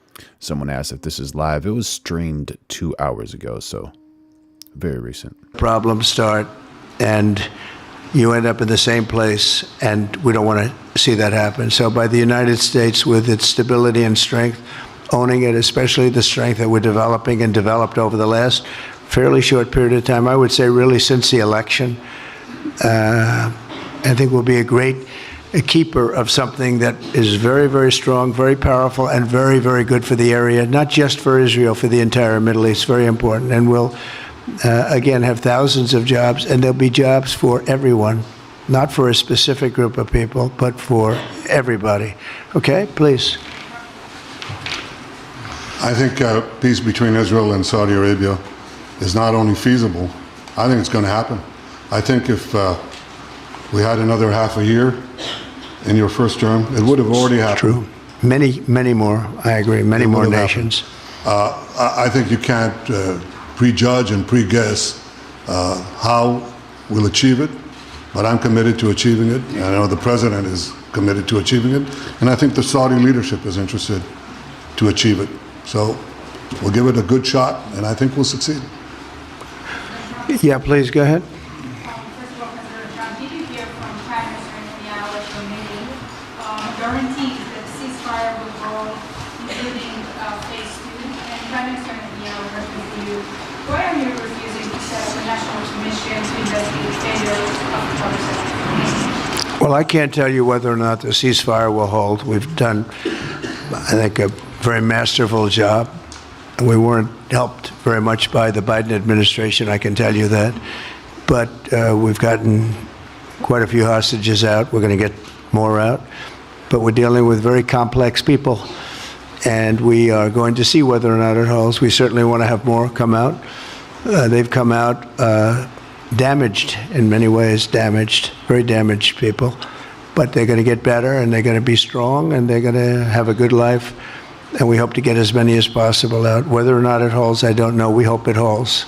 We hope it holds. I think that at the appropriate time, which I think will enable us to really investigate what happens, what were the causes of the failures, by an independent commission that will be accepted by the majority of the people. We don't want it accepted by one half of the people and not the other. I think we should have it, and we should find out exactly what happened. I'm insisting on it. And believe me, it'll surprise a lot of people when it happens. Kelly, go ahead, please. President, you are outlining something that is really quite striking tonight. You are talking about... Okay. Thank you, Mr. President, Mr. Prime Minister. You are talking tonight about the United States taking over a sovereign territory. What authority would allow you to do that? Are you talking about a permanent occupation there, redevelopment? And Mr. Prime Minister, do you see this idea as a way to expand the boundaries of Israel and to have a longer peace, even though the Israeli people know how important that land is to you and your citizens, just as the space is inherited by the Palestinians as well? Bart C jumping in on the chat saying, Double B and Trump saving the planet.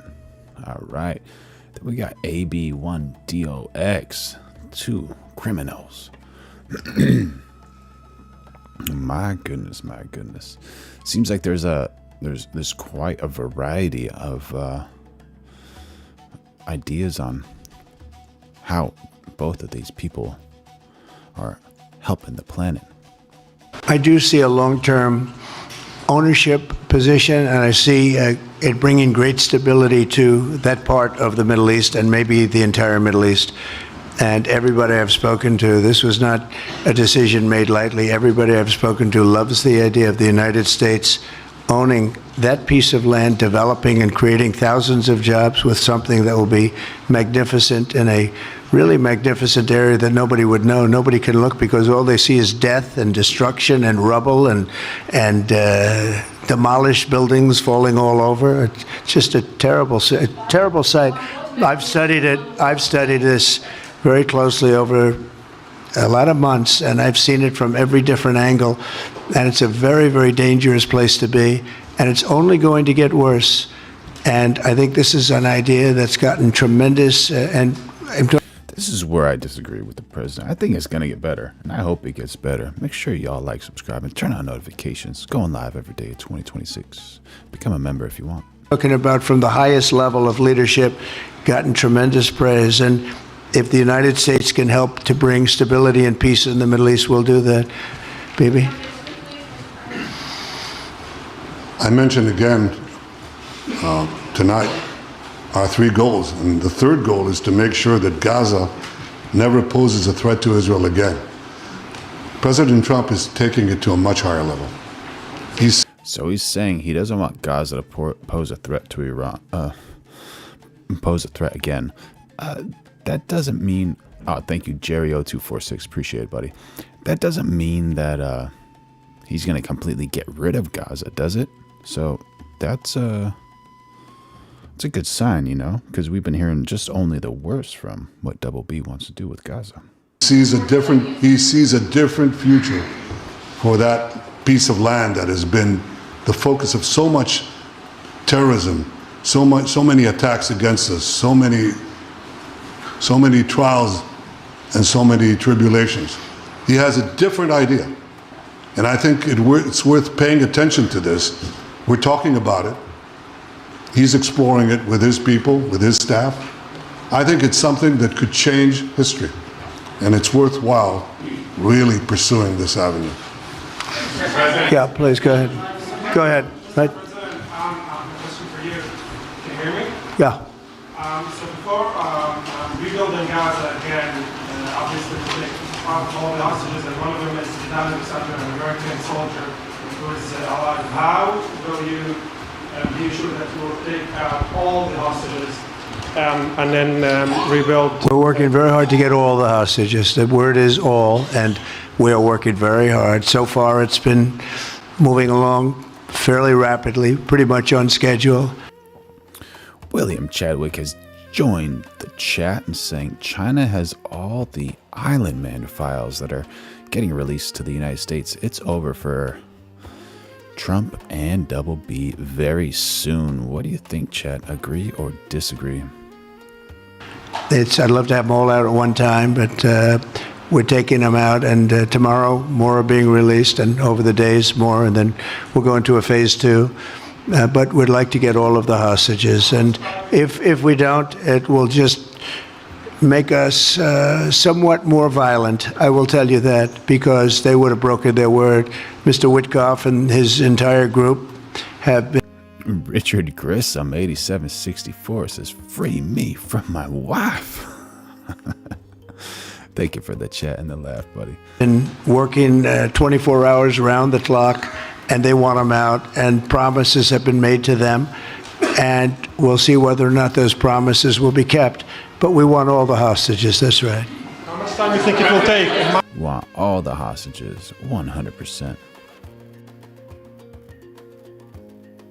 Bart C. Official says socialism equals slavery. We're going live every day of 2026. Make sure you like, subscribe, and turn on those notifications. Become a member if you want.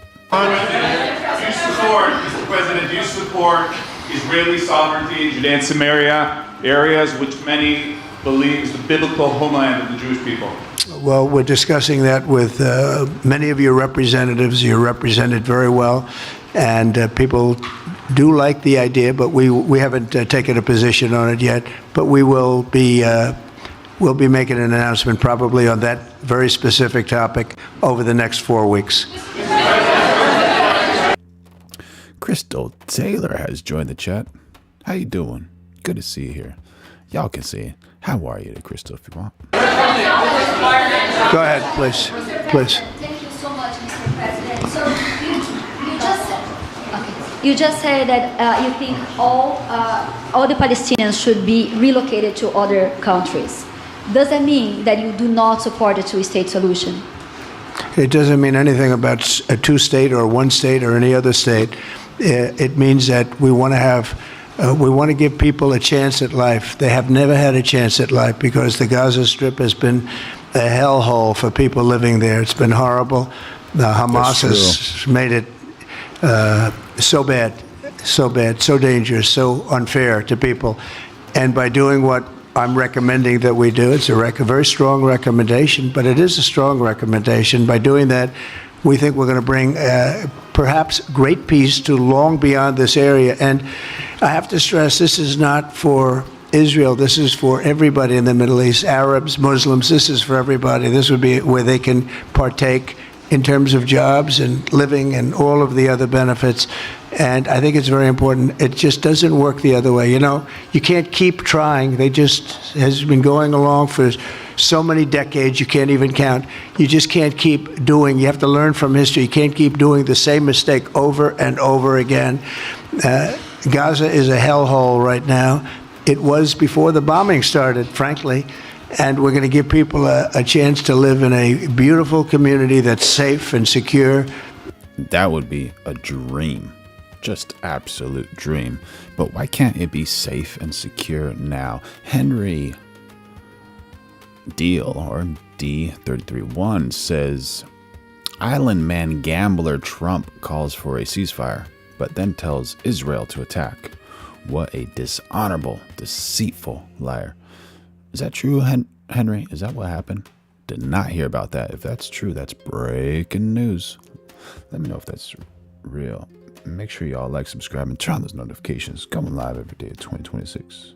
And I think you're going to see a tremendous outflowing of support. I can tell you, I spoke to other leaders of countries in the Middle East, and they love the idea. They say it would really bring stability, and what we need is stability. Yes, sir, please.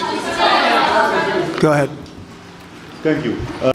Jerry 0246 says, Israel was given to his people, which he was born of Jewish descendants.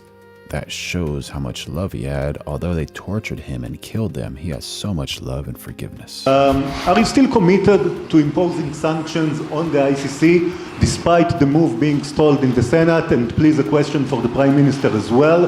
The President has been very clear about his desire to achieve a deal with Saudi Arabia. How do you settle this if Israel is required to renew the war against Hamas in the future?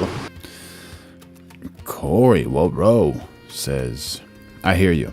A lot of people feel that way. It's okay, but do you see how they want us divided? Very true. Unfortunately, they do want us divided, and that's one of the reasons we're building an amazing community here. So like, subscribe, turn on the notifications, become a member if you want. And it says, because united on stuff like fraud and Island Man, we could actually make a difference. Absolutely, 100%. And with all those funds going, you know, over to Iran and Israel, imagine if we put those funds into the United States. How amazing would our education system be if it was efficiently separated and used in a good way, and our housing and gasoline. Just life could be so much better if it was well spent. Go ahead, baby.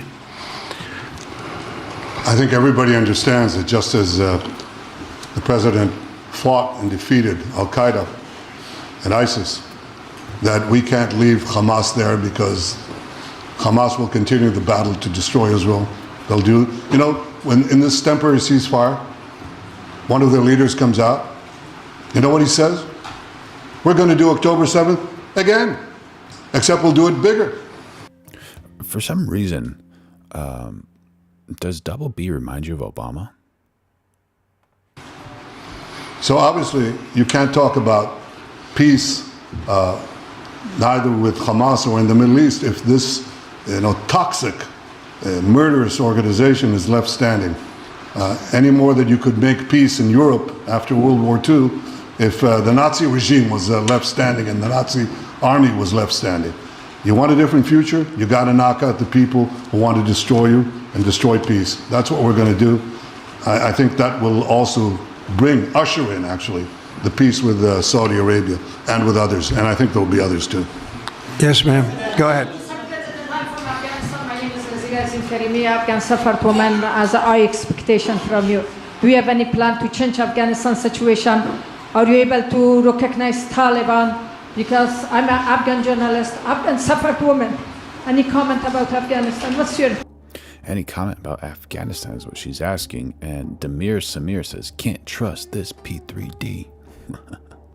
future plan for Afghan people, especially Afghan? I have a little hard time understanding you. Where are you from? Oh, actually, it's a beautiful voice and a beautiful accent. The only problem is I can't understand a word. Ron 5091 says, watching 15 minutes of this dude hasn't talked about America once. You're saying, but I just say this, good luck, live in peace. Go ahead, please.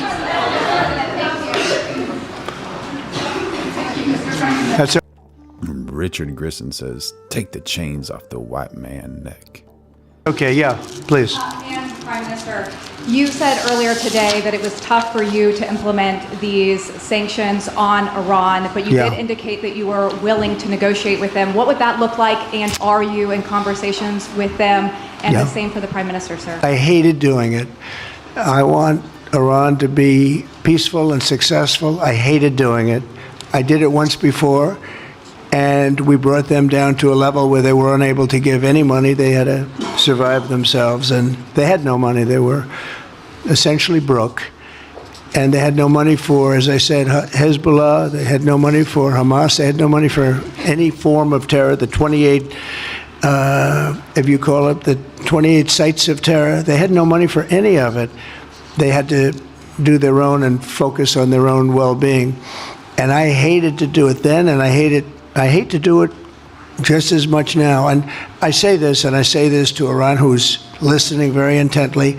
I would love to be able to make a great deal, a deal where you can get on with your lives and you'll do wonderfully. You'll do wonderfully. Incredible people, industrious, beautiful, just an unbelievable group of people in Iran. And so nice, so nice. Mark Lewis 3934 says, a well-spoken moron? I agree. I know them well, have many friends from Iran and many friends that are Americans from Iran, and they're very proud of Iran. But I hated to... Adrian Wilkinson has joined the chat saying, yes, they push the Republican, Democrat, and we have to hate each other because we disagree. Instead of pointing out where we agree, they point out where we disagree to get a vote. Absolutely, y'all. That is absolutely accurate. And we're going live every day at 2026. So make sure you like, subscribe, and turn on those notifications. Become a member if you want. And no need to point out all those places where you disagree. Try to find those things you agree on and try to be efficient, productive, good, upright citizens of the world. To do it, just so you understand. And I hope we're going to be able to do something so that it doesn't end up in a very catastrophic situation. I don't want to see that happen. I really want to see peace, and I hope that we're able to do that. Mark Lewis 3934. Let me know who's spamming the chat. They cannot have a nuclear weapon. It's very simple. I'm not putting restrictions. They cannot have one thing. They cannot have a nuclear weapon. And if I think that they will have a nuclear weapon, despite what I just said, I think that's going to be very unfortunate for them. If, on the other hand, they can convince us that they won't, and I hope they can. It's very easy to do. It's actually very easy to do. I think they're going to have an unbelievable future. Yeah, please, sir, go ahead. Thank you, Mr. President. You just laid out your plan for... Jerry 0246 says, I'm a vet and have struggled after everything. Food stamps, denied financial aid. People that were here illegally got those benefits. This president is doing for America, not for others. There is a big problem there.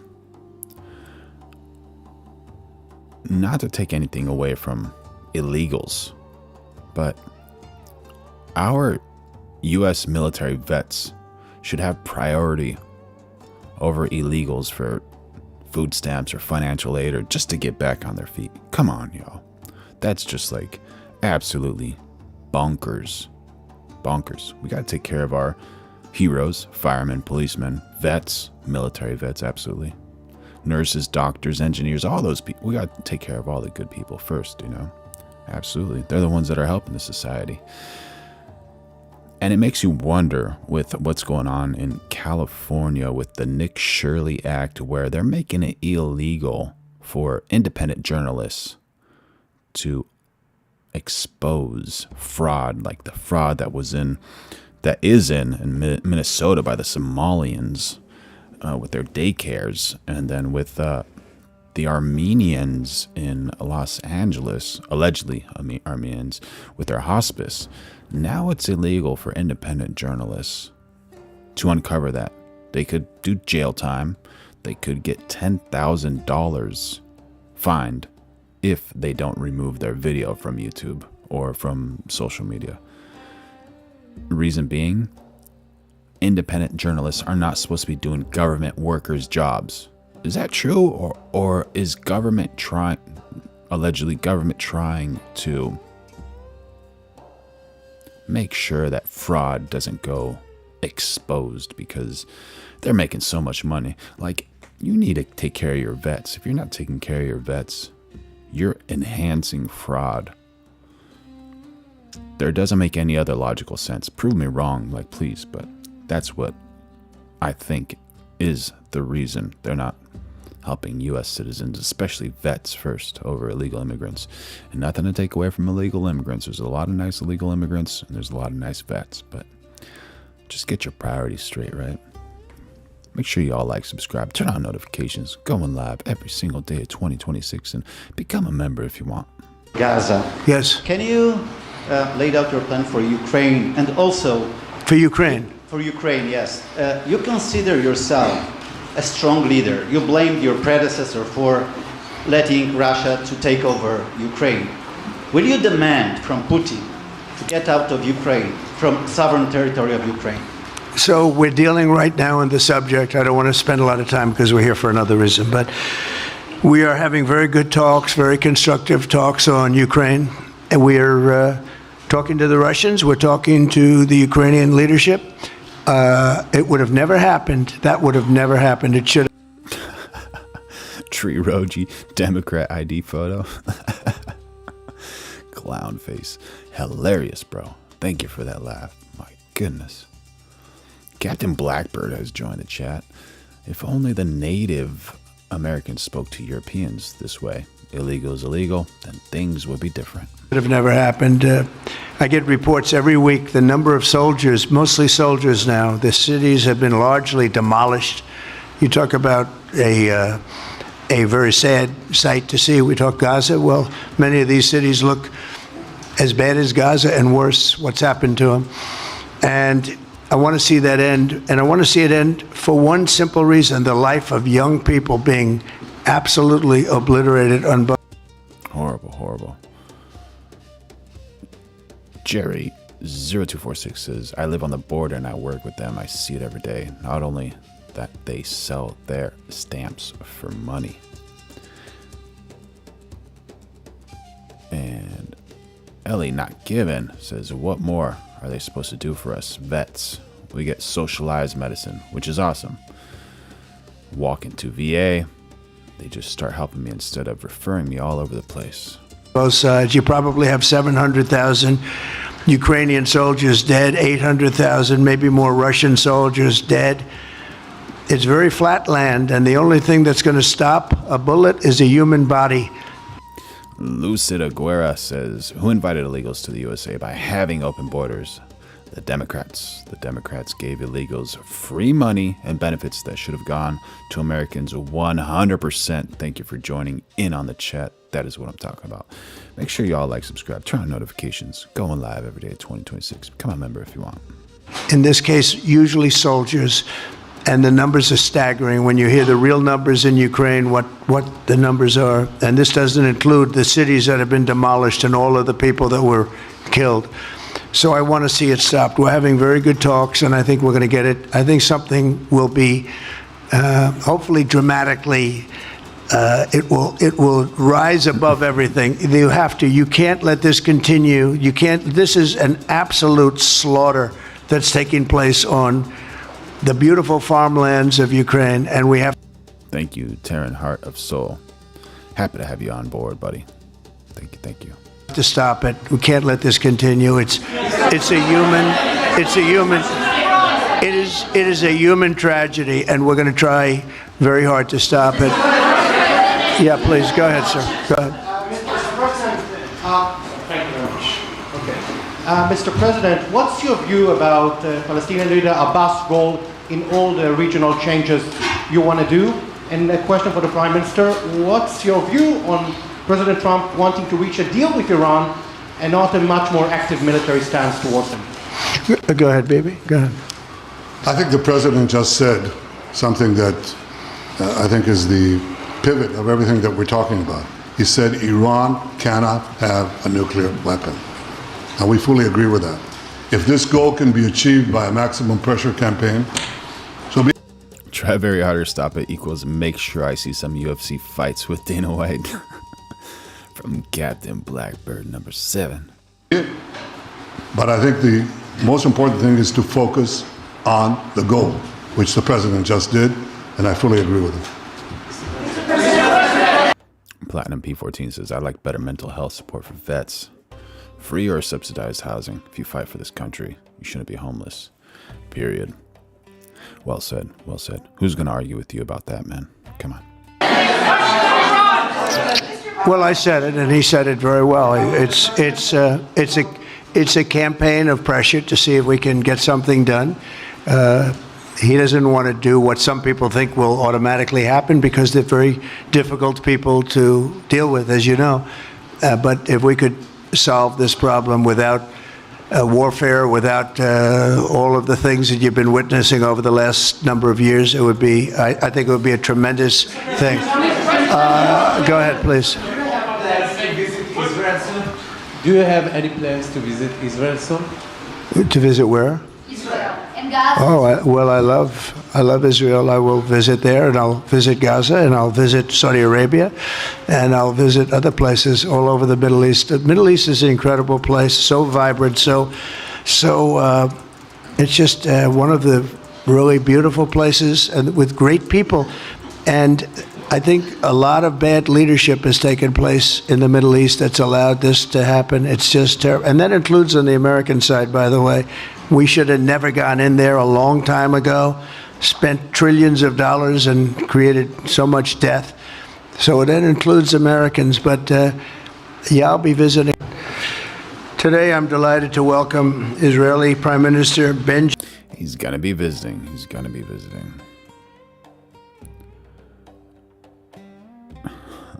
Release the Island Man files ASAP. Yeah.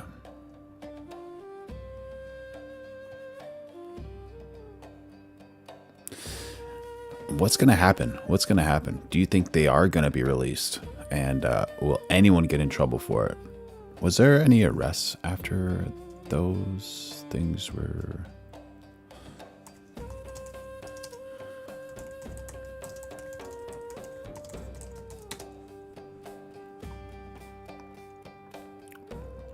Yes, there have been arrests linked to Island Man files, but not in the U.S., while the U.S. Department of Justice has made no new arrests following the release of the documents citing insufficient evidence.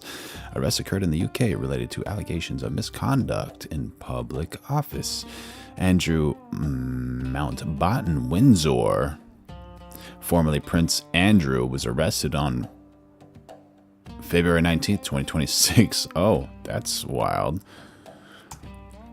By UK police over suspicions he shared confidential government information with Island Man while serving as a trade envoy. He was released on bail and remains under investigation. Peter Mandelson, former UK ambassador to the US, was arrested on February 23rd, 2026 on similar charges relating to passing sensitive government information to Island Man. He was also released on bail and denies wrongdoing. These investigations stem from disclosures that both men maintain close ties with Island Man after his 2008 conviction and allegedly shared official information, potentially violating the UK's Official Secrets Act. In contrast, US prosecutors have not filed additional charges, stating they lack credible evidence for criminal convictions beyond Guillermo, formerly Prince Andrew.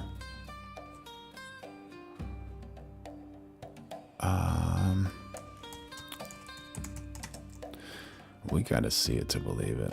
And what are they gonna do with it? Take him.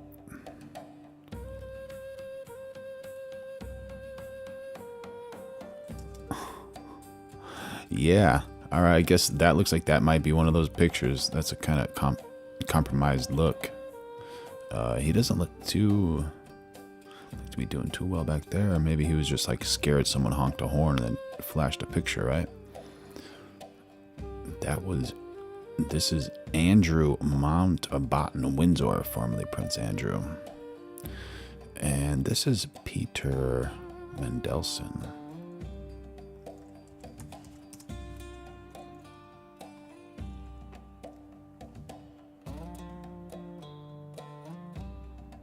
This kind of looks like that could be one of those nights.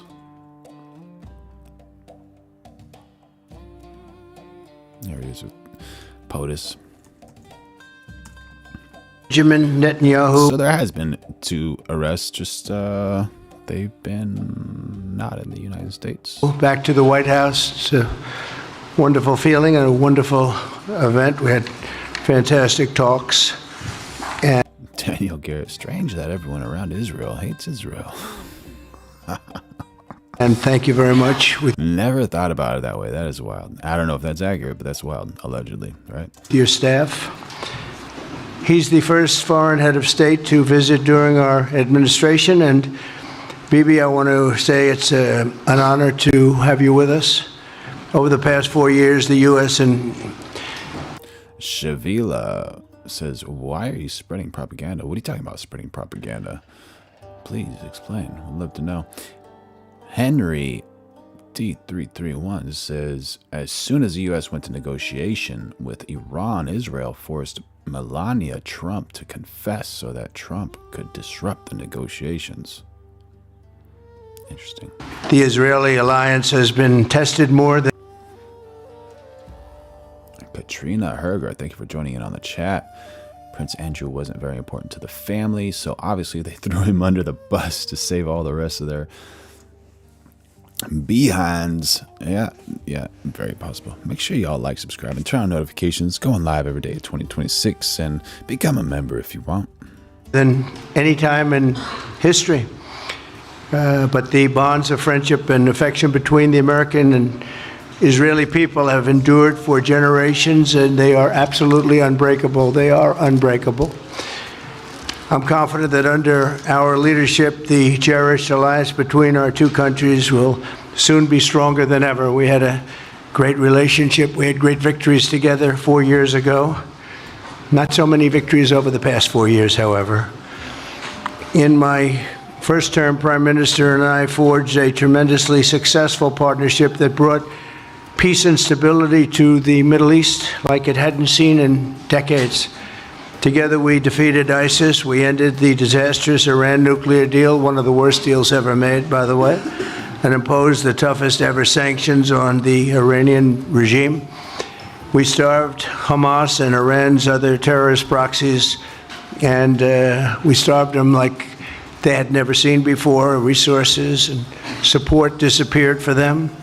I recognized Israel's capital, opened the American embassy in Jerusalem, and got it built, by the way.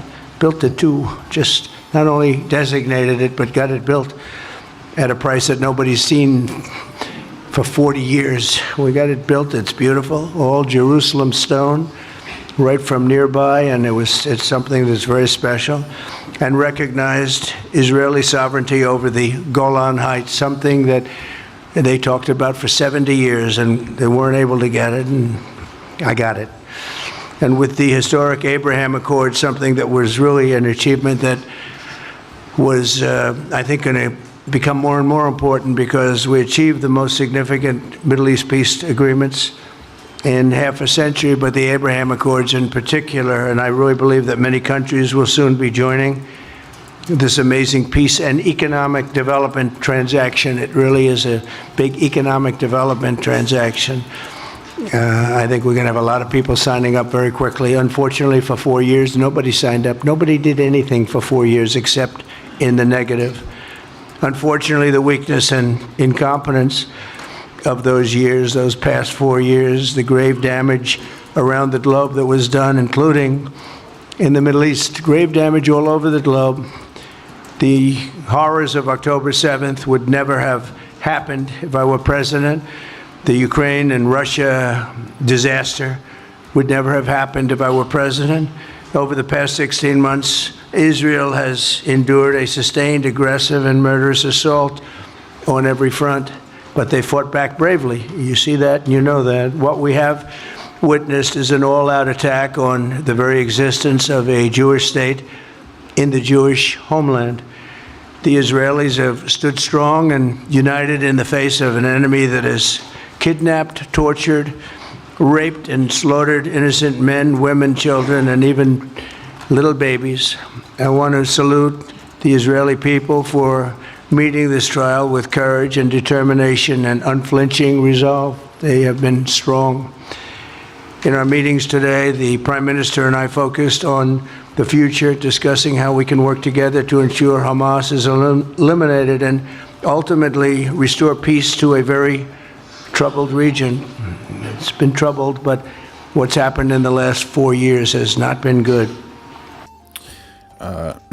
Quick update. The Abraham Accords are agreements that first brokered in 2020 under Donald Trump that normalized relations between Israel and several Arab countries like United Arab Emirates and Bahrain. What's happening now isn't a brand new deal. It's about expanding those agreements. The big shift is economic, more trade routes, energy deals, tech and investment partnerships, potential new countries joining. The reason it matters is it links Middle East economies closer together, reduces isolation between Israel and Arab states, could reshape global trade and energy flows. And what's the bottom line? It's less about war, more about money, infrastructure, and long-term regional alignment. And we're going live every day of 2026, so make sure y'all like, subscribe, and turn on those notifications. I want to thank Prime Minister Netanyahu for working closely with my transition team, the Special Envoy Steve Witkoff, who's here somewhere. Steve? Stand up, Steve, please. What a job you've done. What a good job you've done. Proud of you. Done a fantastic job. National Security Advisor Mike Waltz. Thank you, Mike, for working so well with us. Thank you. We have, in addition, Marco Rubio, who is on the phone right now, listening to every single word that we say, and he's going to be great. And Pete, congratulations. And Scott, congratulations. I see you're here. And Caroline's been doing a great job. She's really probably talked about more than anybody here. She's done a fantastic job, and thank you very much, Caroline. We're proud of you. But we'll only be satisfied when all of these problems are solved, and we have the team to solve them, and that's going to happen. And it's going to happen, I think, very quickly. I also strongly believe that the Gaza Strip, which has been a symbol of death and destruction for so many decades, and so bad for the people anywhere near it, and especially those who live there, and frankly, who's been really very unlucky. It's been very unlucky. It's been an unlucky place for a long time. Yeah. Being in its presence just has not been good, and it should not go through a process of rebuilding and occupation by the same people that have really stood there and fought for it and lived there and died there and lived a miserable existence there. Instead, we should go to other countries of interest with humanity. Yeah, it's so wild. The transcription is not accurate to what they're saying. This is very weird. Very weird. Great catch, Chloe Dante. Humanitarian hearts, and there are many of them that want to do this and build various domains that will ultimately be occupied by the 1.8 million Palestinians living in Gaza, ending the death and destruction and, frankly, bad luck. This can be paid for by neighboring countries of great wealth. It could be 1, 2, 3, 4, 5, 7, 8, 12. It could be numerous sites, or it could be one large site. But the people will be able to live in comfort and peace, and we'll make sure something really spectacular is done. They're going to have peace. They're not going to be shot at and killed and destroyed like this civilization of wonderful people has had to endure. The only reason the Palestinians want to go back to Gaza is they have no alternative. It's right now a demolition site. This is just a demolition site. Virtually every building is down. They're living under fallen concrete that's very dangerous and very precarious. They instead can occupy all of a beautiful area with homes and safety, and they can live out their lives in peace and harmony instead of having to go back and do it again. The U.S. will take over the Gaza Strip, and we will do a job with it too. We'll own it and be responsible. Henry says Israel is using island man files to throw the world into chaos, exploiting the weaknesses of global leaders to advance its evil goals. The world must stand against it. What do you think, chat? Fake news or real news? Responsible for dismantling all of the dangerous unexploded bombs and other weapons on the site, level the site and get rid of the destroyed buildings, level it out, create an economic development that will supply unlimited numbers of jobs and housing for the people of the area. Do a real job, do something different. Just can't go back. If you go back, it's going to end up the same way it has for 100 years. I'm hopeful that this ceasefire could be the beginning of a larger and more enduring peace that will end the bloodshed and killing once and for all. With the same goal in mind, my administration has been moving quickly to restore trust in the alliance and rebuild American strength throughout the region. And we've really done that. We're a respected nation again. A lot's happened in the last couple of weeks. We are actually a very respected nation again. I ended the last administration's de facto arms embargo on over $1 billion in military assistance for Israel. And I'm also pleased to announce that this afternoon, the United States withdrew from the anti-Semitic UN Human Rights Council and ended all of the support for the UN Relief and Works Agency, which funneled money to Hamas and which was very disloyal to. GG Fame says, jabs and more jabs, jabs and more jabs, jabs and jabs. Humanity. Today, I also took action to restore a maximum pressure policy on the Iranian regime. Oh my, oh my God, excuse me. Veronica, get over here. Captain Blackbird has donated $6. Thanks for allowing free speech. And for that, Veronica, this is for Captain Black. Thank you for your support. I love you. Wishing you and your family the best.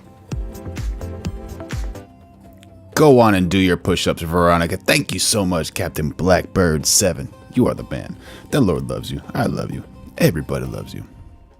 And we will once again enforce the most aggressive possible sanctions, drive Iranian oil exports to zero, and diminish the regime's capacity to fund terror throughout the region and throughout the world. We had no threat when I left office. Iran was not able to sell oil.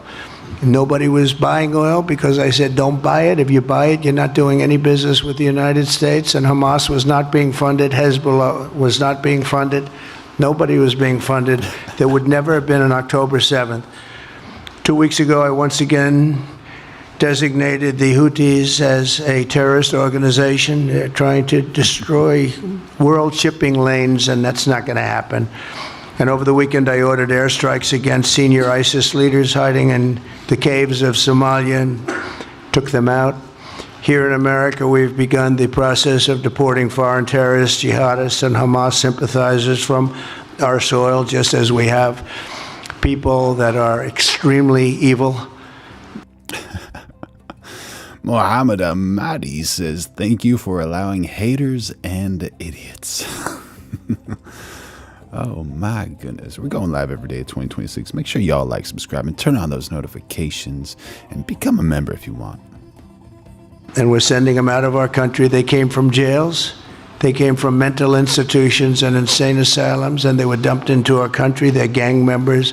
We're getting them out at numbers that nobody can actually believe. And every single country is taking those people back. They said they would never take them back, and they're all taking them back, and they're taking them back very gladly.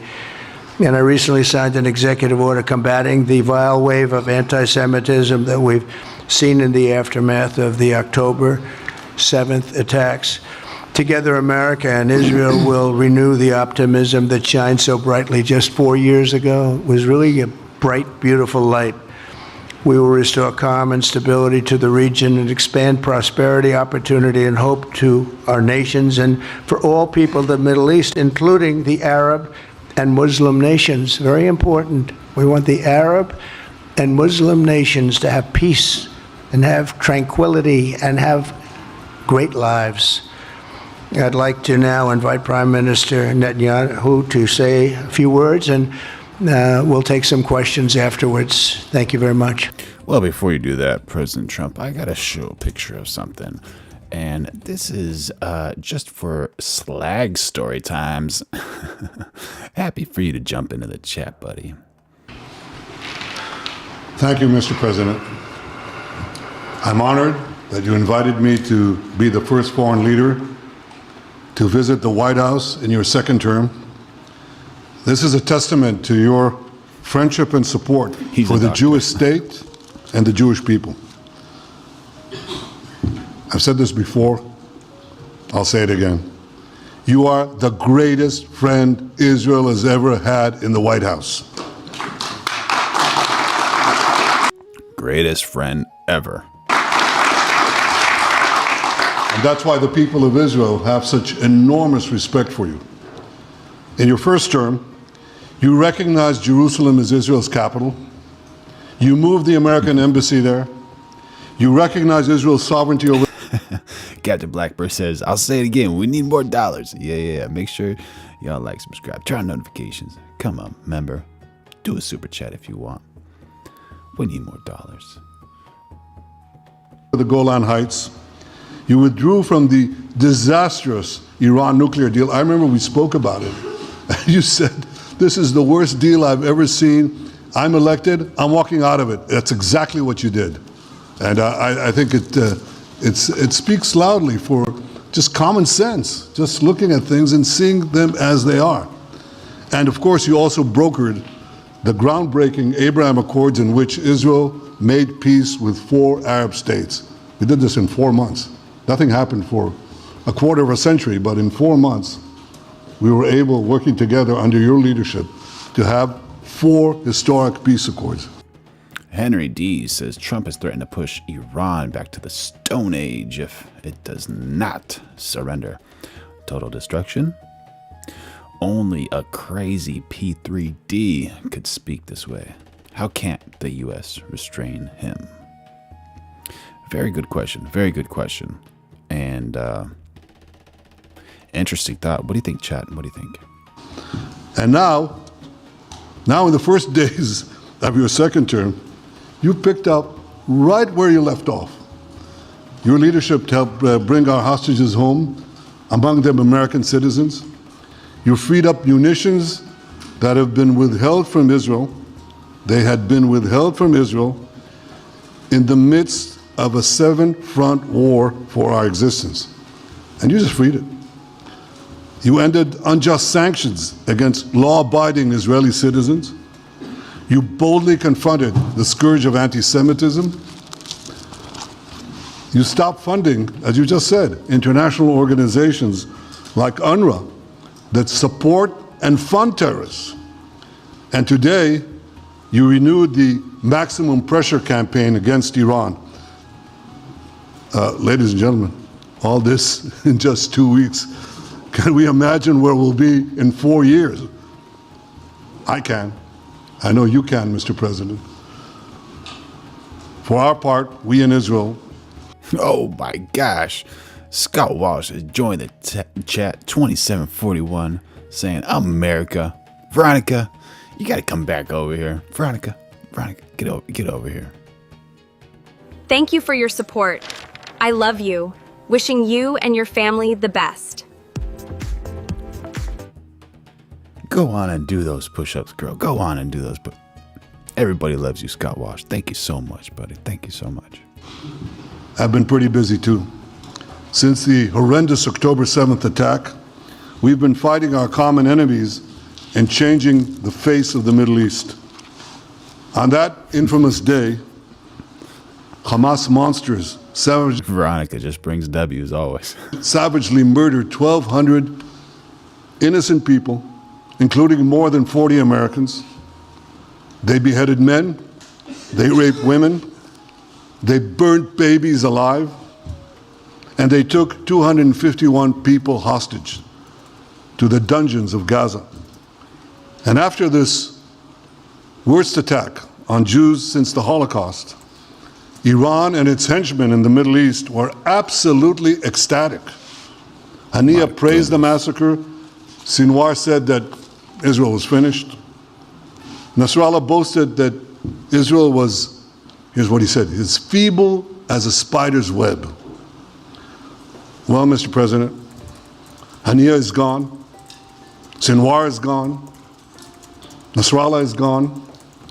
We've devastated Hamas. We decimated Hezbollah. We destroyed Assad's remaining armaments. And we crippled Iran's air defenses. And in doing this, we've defeated some of America's worst enemies. We took out terrorists who were wanted for decades for shedding rivers of American blood, including the blood of 241 Marines murdered in Beirut. We accomplished all this with the indomitable spirit of our people and the boundless courage of our soldiers. The Bible says that the people of Israel shall rise like lions, and boy did we rise. Today, the roar of the Lion of Judah is heard loudly throughout the Middle East. Israel has never been stronger, and the Iran terror axis has never been weaker. But as we discussed, Mr. President, to secure our future and bring peace to our... He calls him Mr. President. There you go. And Mobile Mechanics has joined the chat. He says, laugh out loud. That's why you're standing there looking for supporters if you've accomplished so much. Thank you for your chat, buddy. Our region, we have to finish the job. In Gaza, Israel has 3 goals. Destroy Hamas's military and governing capabilities, secure the release of all of our hostages, and ensure that Gaza never again poses a threat to Israel. I believe, Mr. President, that your willingness to puncture conventional thinking that has failed time and time and time again, your willingness to think outside the box with fresh ideas will help us achieve all these goals. And I've seen you do this many times. You cut to the chase. You see things others refuse to see. You say things others refuse to say. And after the jaws drop, people scratch their heads and they say, you know, he's right. And this is the kind of thinking that enabled us to bring the Abraham Accords. This is the kind of thinking that will reshape the Middle East and bring peace. We also see eye to eye on Iran. That's the same Iran that tried to kill us both. They tried to kill you, Mr. President. They tried through their proxies to kill me. We're both committed to rolling back Iran's aggression in the region and ensuring that Iran never develops a nuclear weapon. Mr. President, ladies and gentlemen, Israel will end the war by winning the war. Israel's victory will be America's victory. We will not only win the war, working together, we will win the peace. With your leadership, Mr. President, and our partnership, I believe that we will forge a brilliant future for our region and bring our great alliance to even greater heights. What did I miss, Just Will? What did I miss? What did I miss? Did I miss something? Thank you. Thank you very much, baby. Very nice. Thank you. And JD Vance, everybody. JD, please, Vice President, stand up. He's been doing a good job. He's been working very hard on all things, but this in particular. We'll take some questions, please. Yes, ma'am. Go ahead, please. Go ahead. Yeah. How you doing, Sandy? Happy to have you here. Go ahead. Mr. President, can a normalization deal with Saudi Arabia be achieved without All Def Lep says clap, clap. the acknowledgement of a Palestinian state? That question for you too, Mr. Prime Minister. And Mr. President, given what you've said about Gaza, did the U.S. send troops to help secure the security vacuum? So Saudi Arabia is going to be very helpful, and they have been very helpful. They want peace in the Middle East. It's very simple. We know their leader and their leaders very well. They're wonderful people, and they want peace in the Middle East. As far as Gaza is concerned, we'll do what is necessary. If it's necessary, we'll do that. We're going to take over that peace, and we're going to develop it, create thousands and thousands of jobs, and it'll be something that the entire Middle East can be very proud of. But everybody feels that continuing the same process that's gone on forever, over and over again, and then it starts, and then the killing starts, and all of the other problems start, and you end up in the same place, and we don't want to see that happen. So by the United States, with its stability and strength, owning it, especially the strength that we're developing and developed over the last fairly short period of time, I would say really since the election, I think we'll be a keeper of something that is very, very strong, very powerful, and very, very good for the area, not just for Israel, for the entire Middle East. Very important. And we'll, again, have thousands of jobs, and there'll be jobs for everyone, not for a specific group of people, but for everybody. Okay, please. I think peace between Israel and Saudi Arabia is not only feasible, I think it's going to happen. I think if we had another Justin McCall, 3 hours. Half a year? 3 hours ago. Make sure y'all like, subscribe, turn on those notifications. We're going live every day at 2026. And join, become a member. And also, if you want to throw in a super chat, that's always appreciated. In your first term, it would have already happened. True. Many, many more. I agree. Many more nations. Captain Blackbird 7, good to see you. Thank you so much. Have a good day, buddy. I think you can't prejudge and pre-guess how we'll achieve it, but I'm committed to achieving it. And I know the president is committed to achieving it, and I think the Saudi leadership is interested to achieve it. So we'll give it a good shot, and I think we'll succeed. Yeah, please go ahead. First of all, President Trump, did you hear from Prime Minister Netanyahu at your meeting guarantees that the ceasefire will hold, including phase 2? And Prime Minister Netanyahu refused to you. Why are you refusing to set up a How you doing, the cool tester? Good to see you. national commission to investigate failures of the process? Well, I can't tell you whether or not the ceasefire will hold. We've done, I think, a very masterful job. We weren't helped very much by the Biden administration, I can tell you that. But we've gotten quite a few hostages out. We're going to get more out. But we're dealing with very complex people. And we are going to see whether or not it holds. We certainly want to have more come out. They've come out damaged in many ways, very damaged people. But they're going to get better, and they're going to be strong, and they're going to have a good life. And we hope to get as many as possible out. Whether or not it holds, I don't know. We hope. All right. Nair 420 says Revelation 2:9 is part of Jesus' message to the church in Smyrna, acknowledging their suffering, poverty, and spiritual wealth.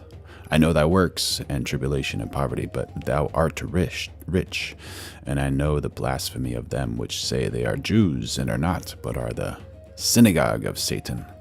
My goodness, what a strong one, what a strong one. Make sure y'all like, subscribe, and turn on those notifications. We're going live every single day of 2026, and go ahead and become a member if you want, and throw in a super chat if you want. All right. Hope it holds. We hope it holds. I think that at the appropriate time, which I think...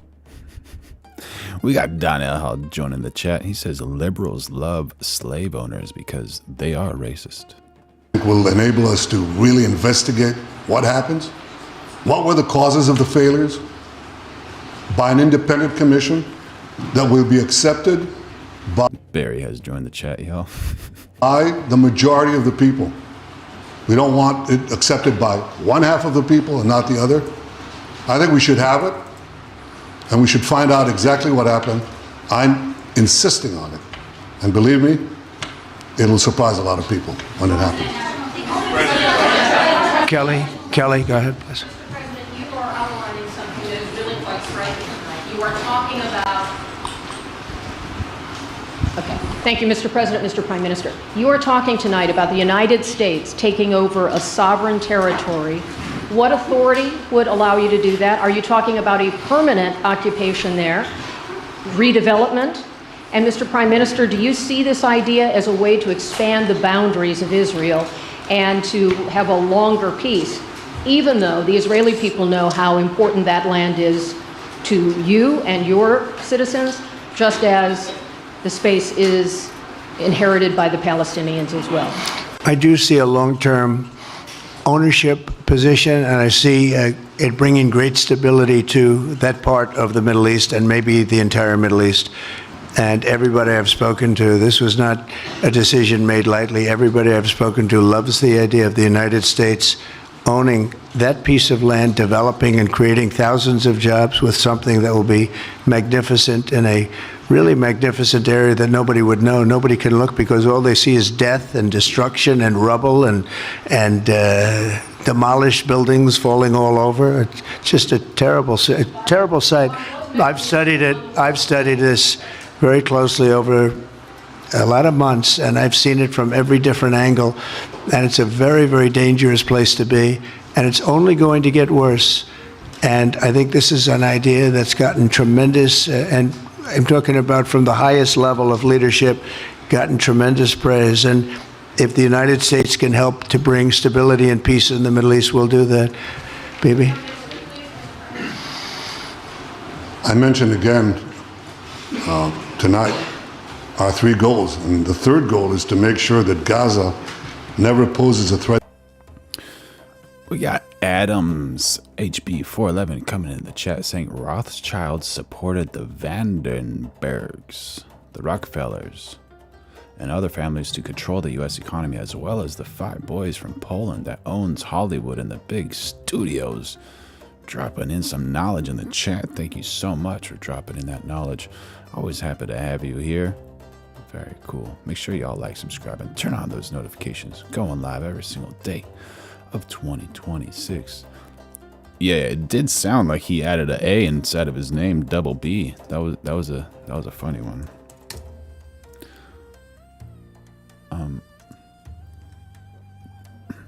Shall we see what Candace is up to? All right, you guys, happy Tuesday. I have an episode for you. I really have an episode for you. You should just be sitting down and watching this with somebody because your jaw is just a heavy assist. Now, that's unimaginable to me.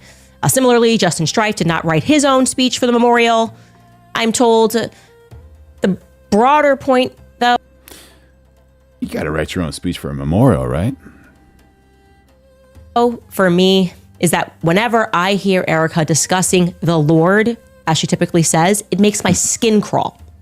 It's not how I feel when I'm speaking about God with other people. There's something about the manner in which she says it that makes... Is she acting a little bit more sensitive than normal, or what do you guys think? What do you guys think? My skin crawl. Just like many of the troubled pastors that she has decided to partner with and to work with, despite the many troubling allegations against them. Which brings us to some shock. Dono64 says, I hope she runs for president one day. Do you think she's going to perform extremely well? You know, you never know. She could be an amazing president. You never know. Shocking news for you today. Because for months, I have just been quietly working on my Egyptian plane timeline. Started with one plane, then I realized there was 2 planes, 3 planes, 4 planes.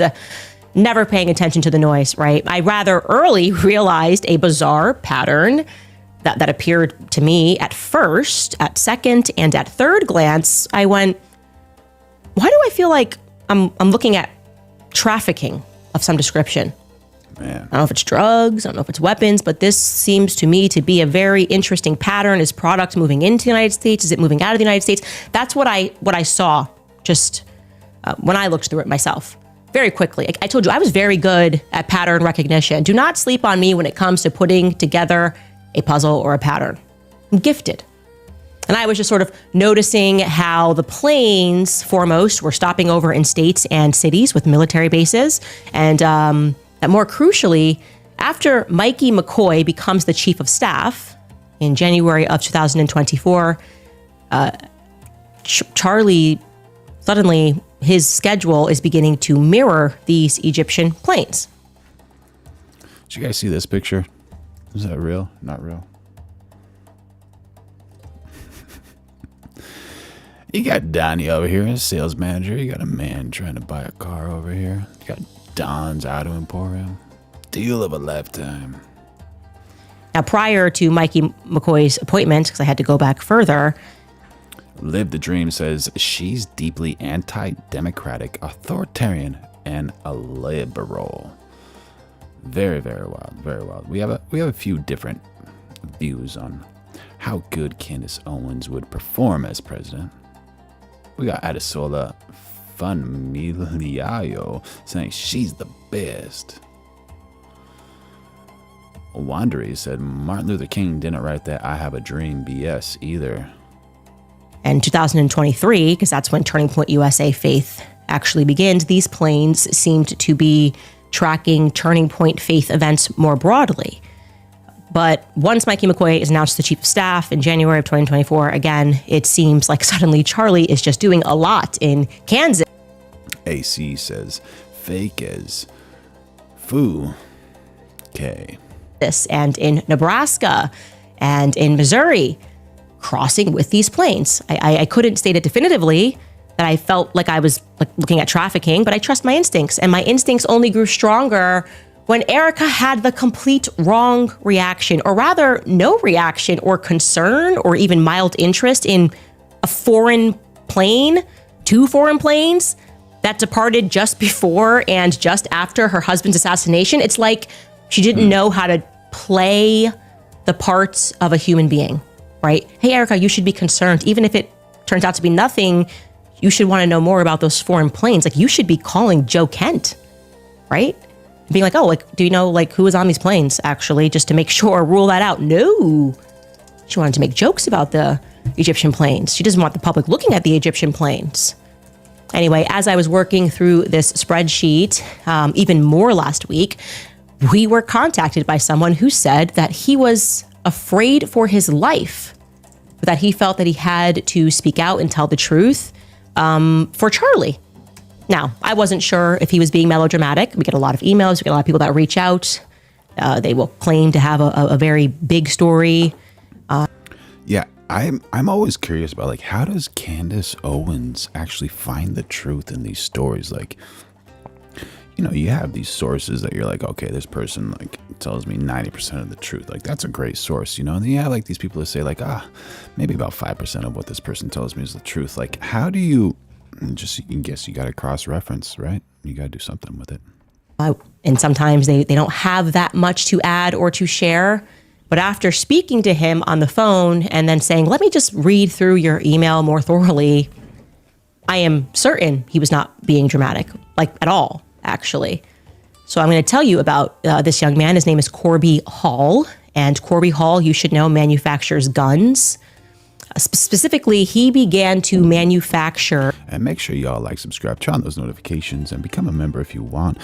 Throw in a super chat too if you want. We're going live every single day of 2026. A specific gun, which I'm going to tell you more about, that a Turning Point Faith affiliated pastor named Victor Marx was interested in owning. He wanted to purchase his company. Now, like many of the affiliated pastors with Turning Point Faith, he also happens to be a Marine veteran. He is currently, you should know, running for governor of Colorado.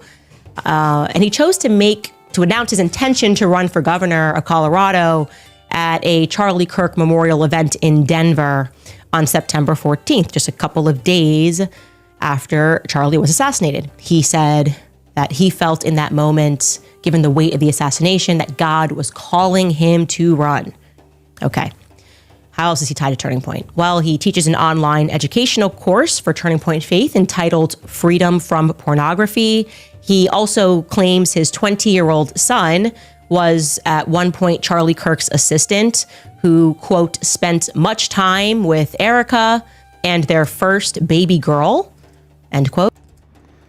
Mike L1I says the communist Demi rats are getting exposed and dismantled. Now, we've been unable to confirm. Boneheaded D says Candace Owens lies about a lot of stuff. It's just sheer coincidence. She gets some of it right. A blind squirrel finds a nut every now and again. There you go. There you go. That he was Charlie's assistant. I certainly don't remember him being Charlie's assistant, but we'll take Victor Marx's word for it.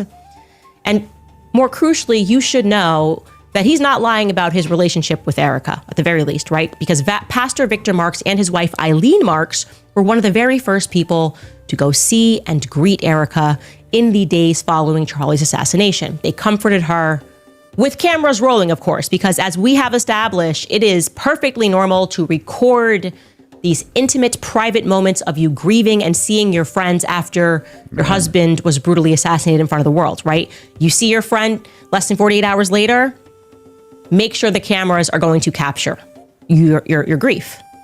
And then not only should they capture your grief that first time you hug your friend and see them, someone should just be like recording for Instagram, then someone should upload it to Instagram, as Victor Marx did, and put some, I don't know, impassioned music behind it. I'm going to show you that. I'm going to show you that beautiful hug captured and shared. Is she using sarcasm right here? Man, oh man. I'm guessing she just doesn't want people to like capture those moments of like utter sadness. Or maybe she's saying that this is kind of staged. Between Erica Kirk and Eileen Marx. Take a look. Is what it means.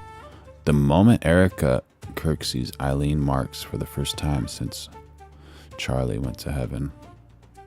To be held, how it feels. Okay. That Erica Kirk sees Eileen for the first time. Yeah, I think she's saying it's staged, right? After Charlie Kirk's assassination. Okay. If you're interested in that music, that song was called Held by Natalie Grant. Beautiful, just beautiful. Could you imagine it though? Could you imagine that letting people capture that? None of this is normal. This was a grief marketing campaign, but I digress because first I should point out, you may have also noted that Erica has her phone in her hand, the one that she allegedly did not turn on for weeks after Charlie died. But I digress again because I'm going to show you another. Cook D-San says, monetize my grief, bro. Yeah. 100%. Is that what Erica's doing? Never know. Speaking of monetize, make sure y'all like, subscribe, turn on those notifications. Going live every single day of 2026 and become a member or throw in a super chat if you want. Photo this time of Jerry0246 is not staged, but they use a tragedy for gain. Yeah, absolutely. 100% agree.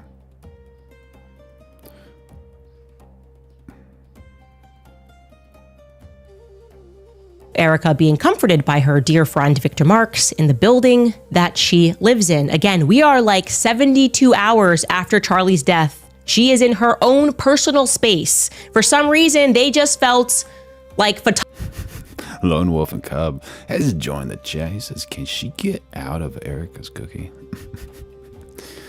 Let me read your fortune. What is in your fortune cookie?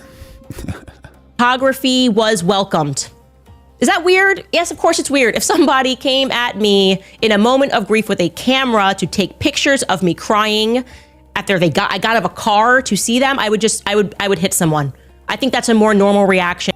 Ooh, blood-addled saying, I dislike Candace Owens. She promised the truth for Charlie Kirk. Then it was new unreleased bombshell info on Charlie Kirk investigation. If you purchase my subscription, she's using Kirk to make money.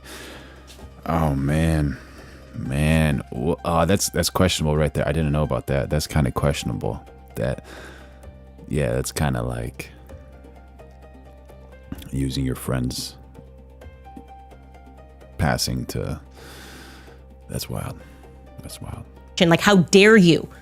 How dare you be so invasive as to capture me in this moment of weakness and confusion? No, they wanted it captured and put onto the internet. That's what Erica wanted. I sense that. But there's more that you should know about Pastor Victor Marx, because he's a very complicated fellow, like all of the pastors that I come across that are affiliated with Turning Point Faith. Now, on background, you should know that his real name is Vaughn Victor Kennedy. Well, he says it's Vaughn. His military record says it's Vo. Vaughn Victor Melody. All right, we got a chat from Michael Conklin. Exodus 22:24 commands the protection of widows and orphans, forbidding their exploitation. What? This is fitting. Absolutely. God warns that if they are mistreated and cry out, he will hear them, resulting in divine anger. The death of the oppressor by the sword, and their own wives and children becoming widows and orphans. That's very, very nice. So I'm guessing with this, commanding the protection of widows and orphans, forbidding their exploitation. So, yeah. More protection for Erica Kirk and her children, right? Wild. Thank you for the chat. Very, very helpful and thoughtful. Michael Conklin. Happy to have you here, buddy. Make sure y'all like, subscribe, and turn on those notifications. Going live every day at 2026. And become a member if you want. No N at the end, but we'll say Vaughn Victor Kennedy. Now, by the time he was 17, he had lived in 17 homes and attended 14 schools. He was involved with drugs, fights, and theft in high school. He regularly tells the story about the abuse that he endured at the hands of his stepfather, a man that he refers to as Mr. K. But his stepfather's real name was Glois Dean Kennedy. And his stepfather served in the army and did counterintelligence. And thereafter, he ran an international drug smuggling ring out of Jamaica, for which he eventually pled guilty and was convicted of conspiracy in 1987 for attempting to import 1,400 pounds of marijuana from Jamaica. Wild. And Blood Addled said she is locking in her words bombshell info behind paywalls. If she cared for the truth, it would be free. Yeah, absolutely. Absolutely. That's true. Yeah. So like my memberships, I help people with certain things, audio, video, AI, a bunch of things, But I'm not really like locking in a passing of someone to. Yeah, I see what you're saying, man. That's wild. That's wild. But to each their own, like, would Charlie Kirk want that? Like, maybe Charlie Kirk's like, you know what? Go on and make your money, girl. Put all my info behind your paywall. What do you think, chat? Jamaica. Also charges which included money laundering, aiding and abetting. He was sentenced to 14 years in prison. Okay. Now, Victor's brother, Mike Kennedy, who would go on to become an attorney, also pled guilty as the co-conspirator in that drug trafficking ring. He took a plea deal, so he only... Miko UK 61 has joined the chat saying, Erica Kirk is the grifter, some widow, black widow more like. with a hashtag before Black Widow. My served goodness, a year. My goodness. Define grifter. A person who swindles you by means of deception or fraud. Ah, ha, ha. Making your statement that much stronger. Thank you for teaching me something new. And a day in exchange for testifying against his stepfather, Glois. What about his biological dad? Victor Marx's biological dad was apparently cut from the same cloth. His name was Karl Marx. Okay? Karl Marx. All right. And he was a pimp, a drug dealer, and also a world-famous martial arts expert who spent time in a mental hospital for his homicidal tendencies. Now, I know what you're thinking. You're thinking maybe Victor had angelic grandparents who kept him safe from all of this dysfunction, but you would be wrong.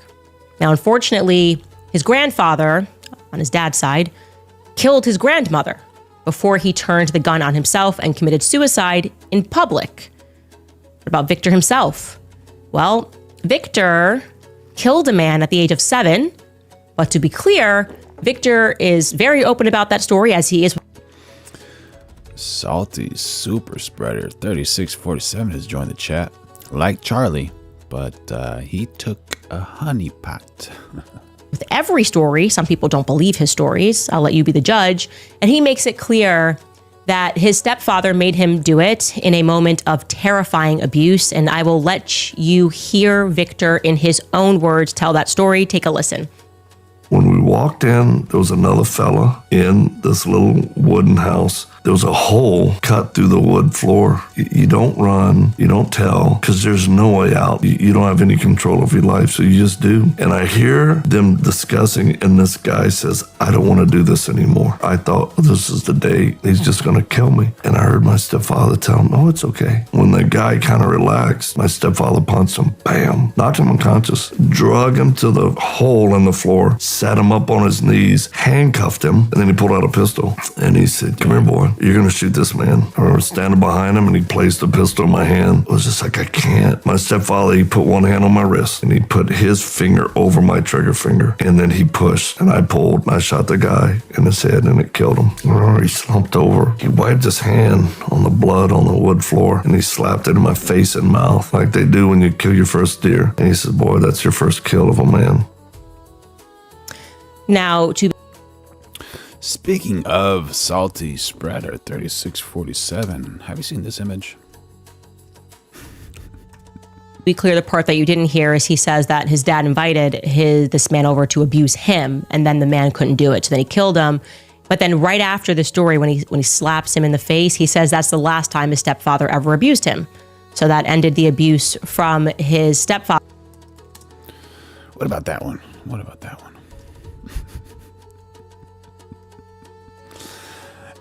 Lone Wolf and Cub says Erica Kirk is a CIA agent. I thought she was a Mossad agent. Pretty strange. The lies aren't consistent. Oh, Corvus album. Nice one. Hey, Dougie, look up how much money Trump has made in the past year. Now, in case you're wondering what happened to the body of that guy, Victor says that they dug up, put it under the house. They went somewhere, dug it up, put it in the backyard somewhere. Anyone in the chat want to guess how much money Mr. Donald Trump made in the last year? So as of early 2026 reports estimate Donald Trump and his family made between 1.4 billion and over 3 billion in personal profit since he returned to office January 25, largely driven by cryptocurrency ventures, international licensing deals, and his media company.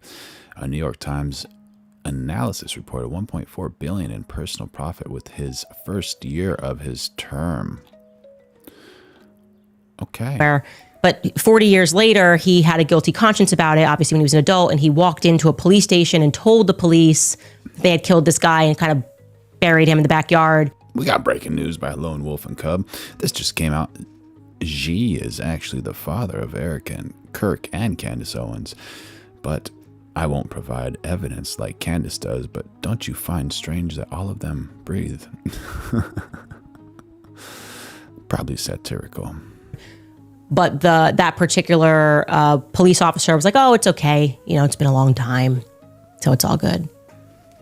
Again, some people struggle to believe some of his stories. I'm not here to judge his stories. I'm just going to tell you what he says. I think it would be fair for us to suggest that growing up in this particular environment, Victor Marx might have learned a thing or two about moving illegal product across borders. Is that a fair assessment, right? Kids, you grow up, you see what your parents do, you might learn a thing or two. Well, I'll tell you what happens next. At the age of 18, Victor joined the Marine Corps. To be clear, he only served for 2 years. We got a chat from Bill Davis, 7090. Thank you for jumping in on the chat. Here, let me give you a quick definition.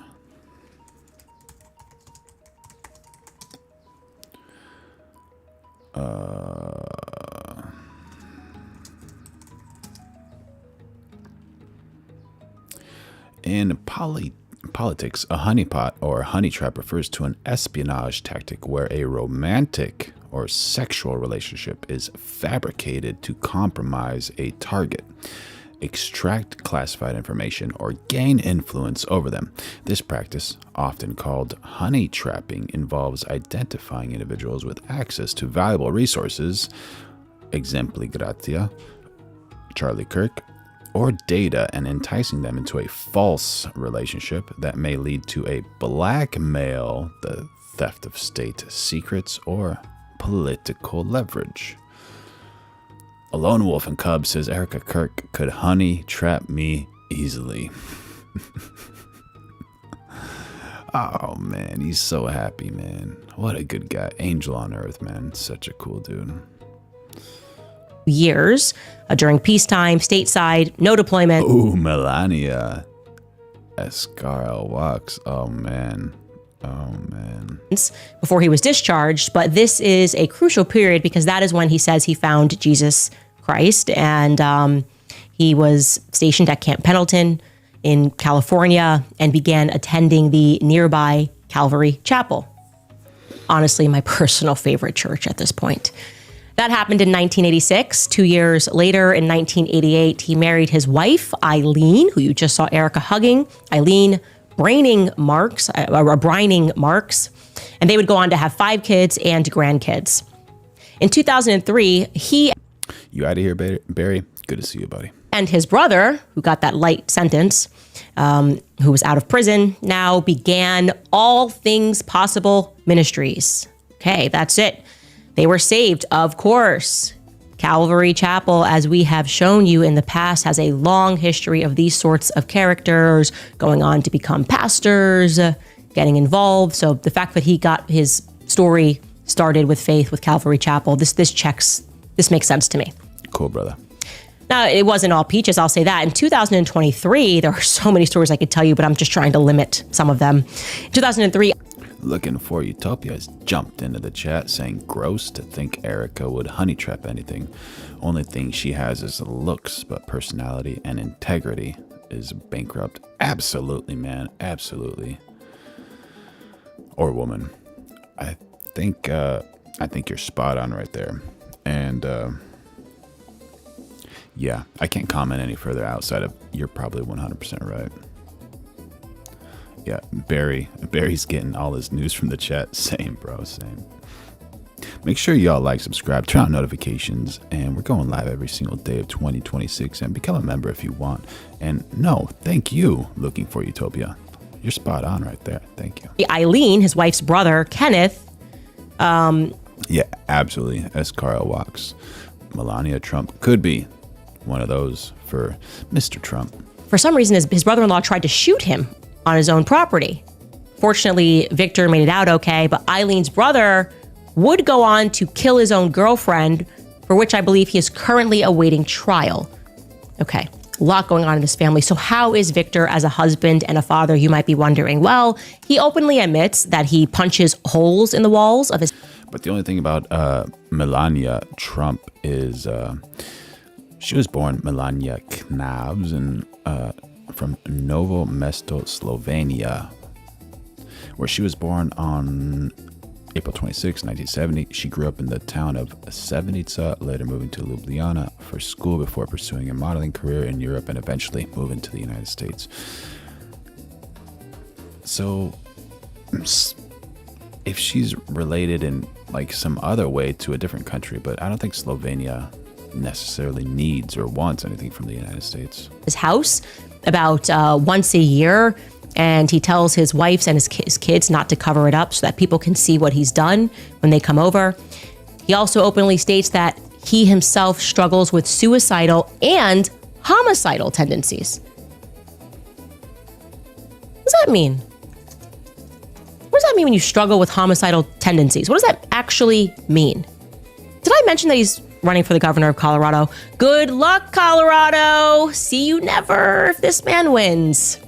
Anyway, so what does this have to do with Charlie Kirk and Turning Point and September 10th? Well, I am going to tell you because Victor, like a stepdaddy, was allegedly interested in trafficking, particularly arms, over to Haiti. And he contacted a man named Corby Hall to get this done. Now, Corby, I'm going to read you his statement, and so you know exactly who he is. And it starts with, I, Corby Hall, am the inventor, the founder, and the sole owner of Fold AR, a uniquely positioned firearms development company that specializes in producing the most compact rifles that have ever been created.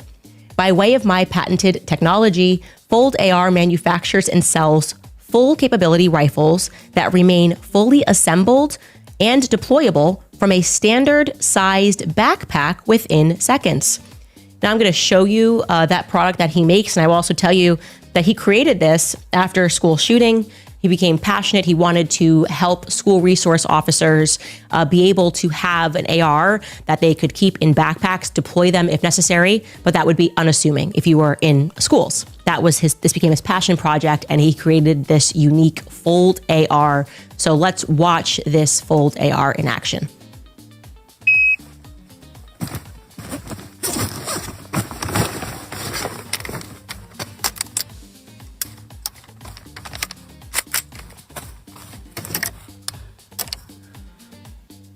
Okay. That was about 17 seconds before, getting it ready to strike. And he seemed pretty calm. In a tougher situation, might, add 3 or 4, maybe 5 seconds to it. But impressive, right? You get it. Do not go away because we are going to take a brief break before I is giving people moment. Also, I have to tell you guys about Nimi Skincare. You know what it means that you've been code by Corby Hall. So this is going to be in first person, and he's presenting here just a timeline of the factual events regarding Victor. And by the way, I gotta respect Candace Owens a lot because she puts a lot of stuff out there. And for a few of her clips, I was like really, really worried for her. Like very, very worried for her. But I give her a lot of credit and a lot of respect for how much work she's putting in. It's just unreal. Really, really unreal. And if I missed your chat, I'm sorry. Just kind of scream at me again or whatever. But we're going live every day at 2026. So make sure you like, subscribe, and turn on those notifications. Marx, again, Erica's a dear friend, right? Somebody you want to see immediately after at your home after Charlie Kirk's been assassinated. I would say that's a dear friend. Aaron Kempton 320 saying Candace Owens is insane. Please do not listen to her. This chick is evil. He writes that on or about December 1st, 2023, at the request of Victor Marx, Melody, my then girlfriend, who earned her place as COO of Fold AR, and myself drove from Texas to Colorado Springs to provide a demo of the Fold AR to Mr. Marx. Melody had followed Mr. Marx on social media for many years and noted that he was seeking. Oh my God, Daryl Shelton 4615 coming in with some W's in the chat saying, new to you, but now you're on to it. Howard Hughes first designed the honeypot program to ironically use on the government to keep them off his enterprises. What a genius, bro. I love this story. Are you serious, dude? The CIA took the program idea from him. My goodness. My goodness. What a creative man, that Howard Hughes, man. What a wild life, man. What a wild life. Thank you, Daryl Shelton, 4615. Happy to have you here, buddy. Make sure y'all like, subscribe, turn on notifications. Give some W's to Daryl Shelton for dropping that knowledge. And become a member and throw in some super chats if you want. If you're feeling super given today. seeking the ultimate compact weapons system to... Good question, Juliana Jacobs. I don't know how long it takes to fold back up, but I think it's probably harder to unfold than it is to fold usually, but we don't know. Use on quote-unquote high-risk missions.